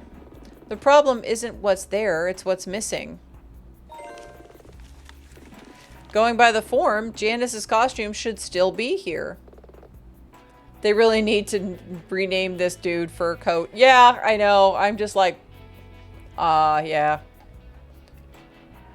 And, you know, it might be a play on words that's supposed to be pronounced as fur coat. I don't know. Or something similar. And I assume it isn't after what you said just now. No, definitely not. You didn't think to raise that inconsistency with anyone? Like I said, it being gone wasn't strange. I figured it had burned up right up with Janice himself. Still, Janice had his costume on the day of the incident, even though there was no reason for him to wear it. And now we find that it wasn't even correctly signed out from the studio's wardrobe? I don't quite know what, but it's something. And if someone was looking to confuse Milia to make her attack Janice, suddenly having him look like a monster, that could do it. Yeah, it probably is Fur Coat. Mr. Fur Coat, are you okay? Far from it, Missy. I've been running this department for years and I've never been misplaced anything before. Then theorize. The costume is here on paper, but it's actually gone. What could have happened to it? Maybe it was stolen? I would be surprised if anyone had the stones to... I know, but the costume's not here, and the paperwork wasn't filed to take it out. What else could have happened? Sounds logical. When you eliminate the impossible... I don't like it, but I guess you're right. Penny for your thoughts? My instincts tell me that this is all we're going to find here. Feel free to come back anytime. You know, I have a jacket with a torn collar. Bring it down sometime. I'll take a look. Let's get moving. Alright. Thanks for stopping by. So what now? I think it's time to talk to Milia. Back at the police detention? Unless she escaped. But yeah, she should still be there. Lead the way. Alright. Let's go. I think we're nearing the end of this day, and if so, that'll be where we call this stream. Police detention's all the way on the other side. I have to go through the park now? Okay.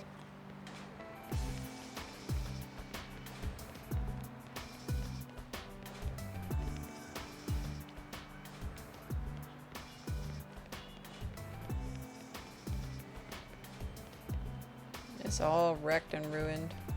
Okay. There. Okay. Visiting hours are over. Please, I understand, but it's imperative that I speak to my client. We have procedures for a reason. I can't just bend them. Doesn't that guy look like Leon? That guy looks like Leon. Right there, that guy. He's Leon.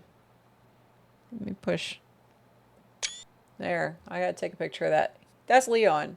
Leon Kennedy, for sure. Yeah. Even if it's in the pursuit of justice? Fine. I see you can be reasonable when it's not that. Yeah, he's got a little bit longer hair. Like he's got his Resident Evil 4 hair. Although, like, he has hair kind of like that in 2. Anyway, it's not that. My kid loves Valkyrie's Sacred Feathers. Oh. But you've got 10 minutes max. Sit down and I'll go get your client. Okay, no magical girl talk. With Dylan here, that might make it easier to remember. So let's focus on the facts. Oh, Miss Aquila. What brings you back so late? Are you being treated okay? I mean, I'm in police detention. But besides that, I suppose so? It's hard. She seems exhausted. Milia, we've been investigating, trying to piece together anything we can. When we went through the 3 trailers on the lot, and... You went through our trailers? Yes. But I have personal things in there. I know, and I appreciate that having someone go through your personal items may be a bit harrowing, but it seemed the only way. Well, I guess that's your job. On that note, while we were there, we found something. And before I ask, you know about my situation? Situation? Is she trying to address the Valkyrie thing like in code? No, Comet was pretty certain that Milia wouldn't say anything about that. She must mean, we saw your test. Well, that certainly cleared the air. You did? Uh-huh. Milia, really. Not a good look keeping people in the dark about that. I don't think it's anyone's business but my own. Let's not play the blame game. She's definitely pregnant. I was going to tell everyone, really I was. I found out around a week ago, but I think I tested very early. So, no real obvious signs or symptoms yet. Janice and I argued over what to do. Why didn't he want to say anything? I'm not sure. I think he was just waiting for the right moment. Honestly, some of those arguments got heated. I'm worried a member of the crew might have overheard us. But no one had said anything, at least, not up until now. Plus, there was a chance it could delay production, and we really wanted things to continue. It would delay things if you were unwell or unable to keep with your filming schedule. I guess this is why you got Janice a fresh life insurance policy, too? Like you were just worried if something happened to him. An experience like this makes mortality seem a bit more real. I suppose? I'm sorry. Why? I'm not sure my answer has helped you all that much. Maybe. Sometimes the answer comes from the strangest of places, so I try to cover everything. But it's frustrating, not gonna lie. Don't talk to me about frustration. I feel powerless while cooped up in here. I understand that better than you realize. If only there was some way to reassure her. Miss Norden, Milia, I know things are looking bad right now, but a bird came to my office this morning, and it really changed my perspective on things. So I'll keep working my magic. After all, us girls gotta stick together. That sounded better in my head. Cringe. I mean, thank you? Wow. She's going to completely ignore what I said. Not even a raised eyebrow. Sorry, gotta take this. Go for it, Dylan. Oh, hey, what's Welcome up, Jen? 550. I have not seen you in a long, long time. We're like wrapping up till probably the end of the stream at this point, sadly. How have you been doing? How did you enjoy your camping and such? How have you been doing with that? Yay, awesome. So, what all were you doing? Alex said that he was doing hiking and otherwise just kind of like chilling out at the campsite. Did you take a bunch of pictures and stuff? Go for Dylan. Dylan. What was that sound? Hiking and chilling, tons of pics. Awesome. Very cool. Very cool. I'm glad to hear that. Yeah, it's been a minute. I haven't been in a lot of case streams recently, mostly because all the stuff going on. I don't know if Alex told you about the stuff going on, but all the things going on kind of, I'm kind of in my bed flat and like I don't have any energy for anything come Friday usually, and then Saturday is just really busy for me, so I haven't been in the streams. So yeah, I appreciate that. We're dealing with it, putting up with everything, like adjusting and everything as best we can with everything going on, and you know, making the most of our time as we can. You know, still trying to keep to a semi-normal schedule as well, though, just for like sanity. I appreciate that. I appreciate that. Just stopping by and saying hi is always awesome. Like that's really the reason why I stream at all, is just to hang out with people. It's the same reason I hang out in everybody else's streams for a little bit when I can. What was that sound? It was like an explosion mixed with a roar. Are you there? Hopefully Alex makes that tofu 65, like the tofu recipe that I shared with him. Hopefully he makes that today, because that's what I'm having for dinner. It's really good. Atalanta, what is it? What's going on? I can't hear you. I don't know if you can hear me, but I'm over on 4th Street. Yeah. Yeah, you said you had a vegan friend coming over. Okay, so that wouldn't be tonight. That would be a few days from now. But like, gather those ingredients and try it. It's really good. So, Atalanta, they showed up again. A bunch of them. Like before? That's right. Monsters. Ooh, I'll try to... Atalanta? Atalanta? She sounded in trouble. You're gonna go hop over to the Jackbox. Yeah, have fun, enjoy it. That's always a blast. Take care. I will chat with you later. I look forward to those photos. Have a good night. What's going on over at 4th Street? It's biker business, which means I gotta go now. Wait, I can help. Not with this. Okay. Sorry, Amelia, but I have to go help. It's okay, I understand. Us girls gotta stick together.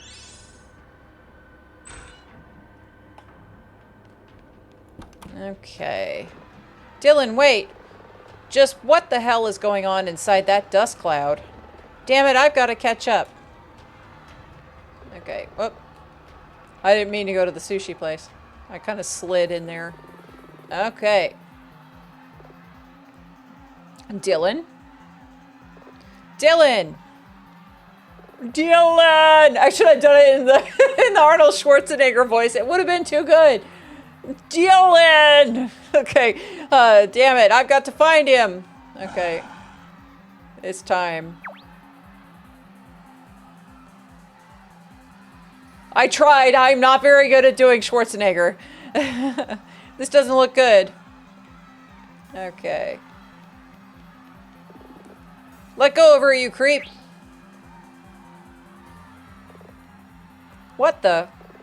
Mwahaha! The Queen of Illusion demands and I obey. Dylan, help me! I don't care about your queen, slimeball. Put her down. Arg! Dylan! Dylan! Nina, quick! Get out of here! Before... this green-haired one has fire. We'll take him too.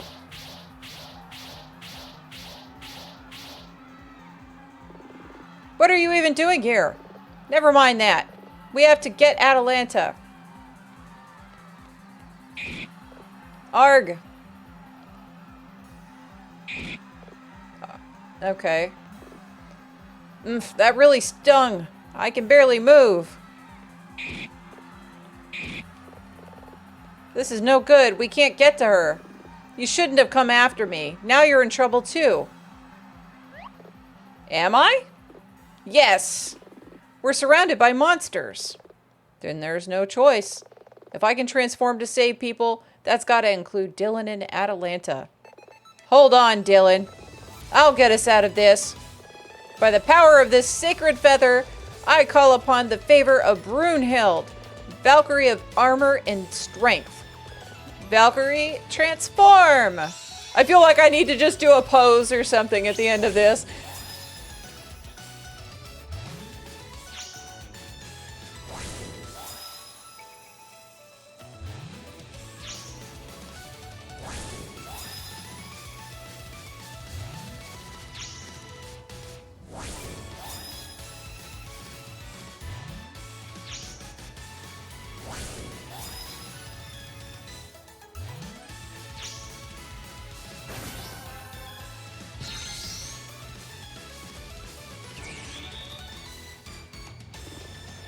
What? Nice duds, huh? Ah, Valkyrie! Keep them busy. I'll take this prize back to our queen. Dylan! Dylan! Okay. I suck at doing an Arnie impression. Atalanta! Dylan, get behind me. That slime bucket's going nowhere. When did you? No time for all that now. Watch my back. You have angel wings. Don't literally watch my back. Just watch out for anything sneaking up from behind. And the VA award goes to not me. Now, let's save Atalanta. Okay. Oh.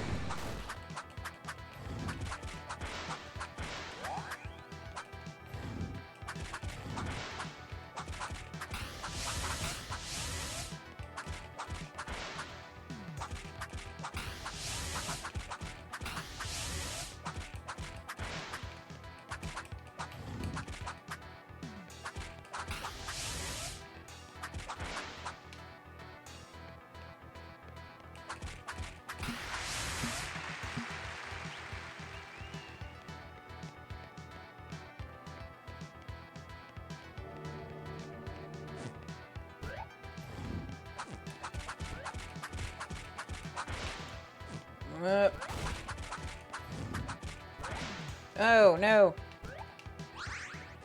Oop. That's a lot of little guys.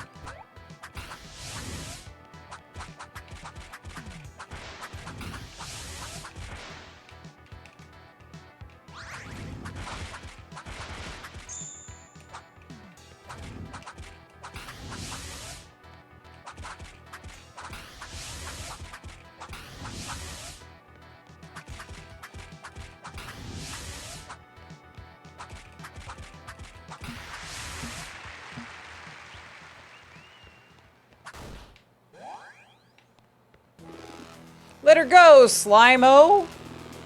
This is your last warning. Grah, I shall have to deal with you myself.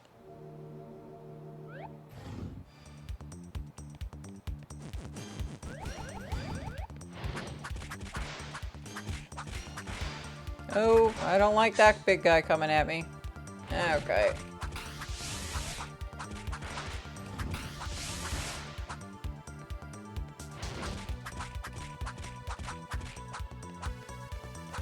Ah.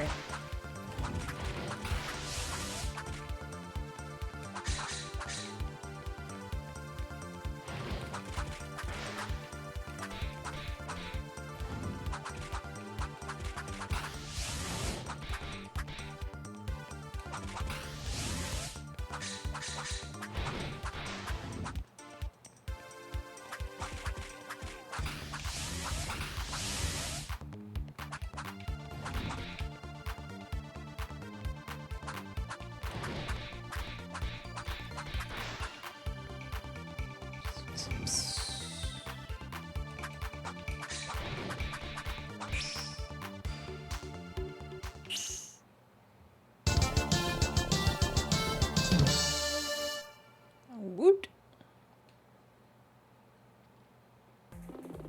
Now, tell them to let her go. Ah, we'll leave this green-haired one. Bring her here. Dylan! Help! Okay. Stop! Wahaha! I can feel that. It's a buildup of magical energy. So long, Valkyrie. Atalanta, I've got to help. Dylan!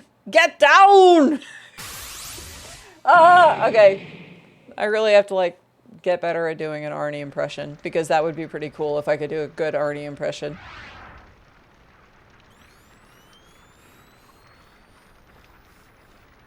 That was a good one. Thank you. Thank you for enabling me to continue with my bad impressions. Okay, Nina, breathe. Count to 10. Atalanta. Dylan! Are you conscious? Atalanta. I hate to do this, but I really need you to snap out of it. What? Can you hear me? Yeah, I can. She's gone. Dead? They disappeared before the explosion. You're sure? Yes. Don't screw me around with this, Nina. Don't screw around with me on this, Nina would have been a little bit clearer. Anyway, I'm certain, okay? I had a front row seat.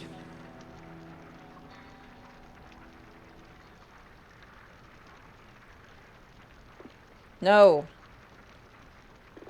This can't be happening. Dylan. Shut up. I don't even know where to start with you. When were you planning to tell me that you'd become a superhero? Part of the deal was swearing to secrecy. Then what was all this? I can intervene when there's trouble. What would be the point otherwise?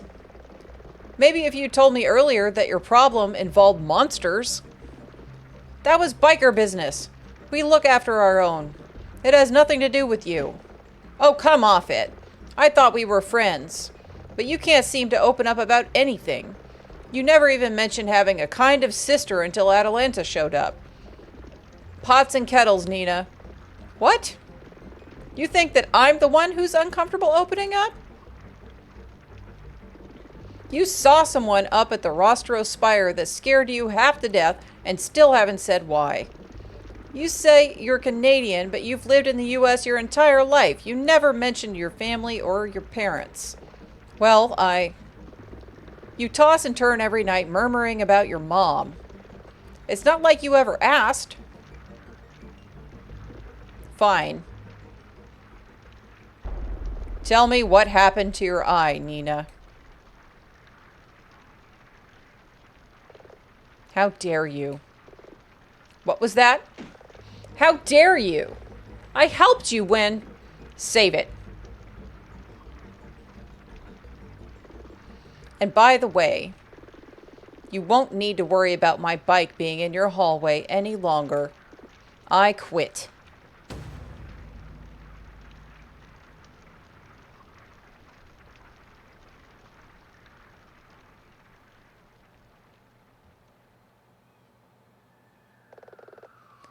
Those sound like police sirens. Time to make a swift exit. That ungrateful... Well, there's nothing more to be done tonight. Incoming at break. Time to head back to the office. Oh, right. Gotta go around. Okay. Right.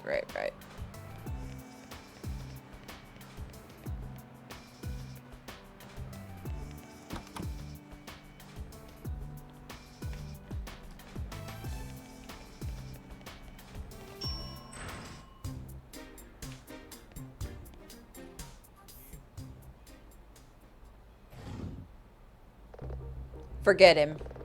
This office worked fine before he came along.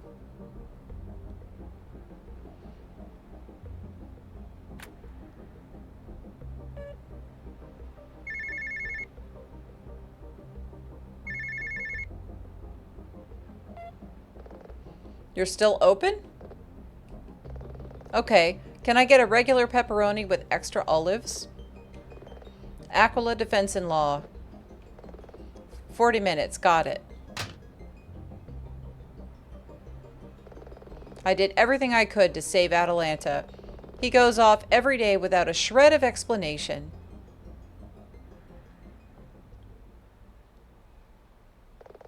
It's bad enough that he left that enormous package in the middle of the office. What is this thing anyway? Sent by Clara Mass? She was the Joker whose death implicated Hank up at the Rostro Spire.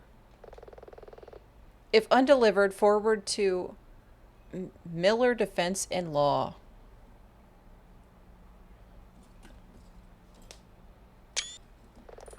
Recipient address. Sandra Ortega? This package was for Anya's protege? But Anya went to prison supposedly for shooting and murdering Sandra Ortega. Why would a parcel be forwarded to her? I'm sure I've got a box cutter somewhere in this office.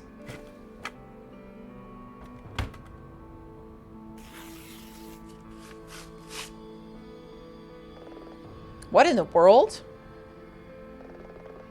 Seems there were 2 items inside. Let's take a closer look. Some sort of document. A dossier?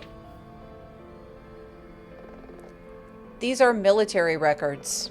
They describe various movements from the first part of the Great Northern War. The key names and dates are all redacted, but if these are from that general era, all of these things happened decades ago. A passage is highlighted.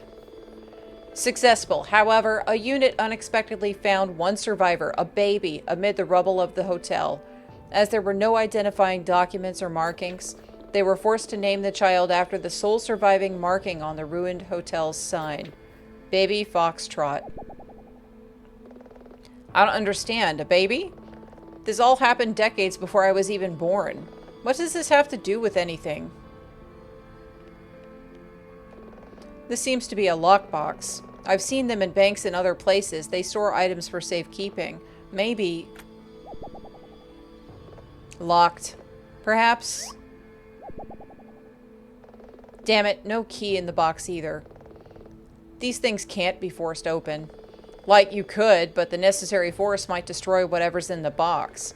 But looking at the box itself, it has all the right markings. This is a military lockbox. What use would Sandra have for a military lockbox? Pizza? Outside? Yeah, I'll be right out. This stuff's gonna have to wait. But there's one other person involved in all this that I still haven't spoken to. Taryn Kestrel. Maybe it's time.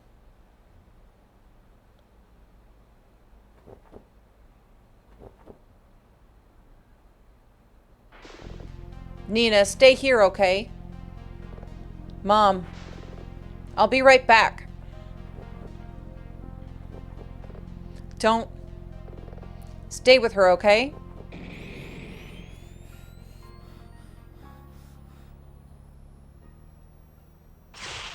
Mom! Mom.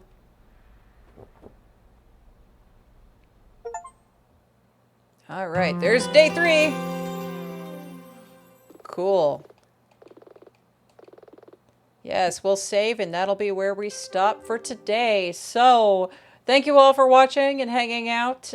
We will continue this another time, sometime next week, probably. I will put up this stream schedule eventually. Thank you, Quinn, for hanging out. Have a good evening, and I'll put the credits on. Take care, y'all. Have a good evening.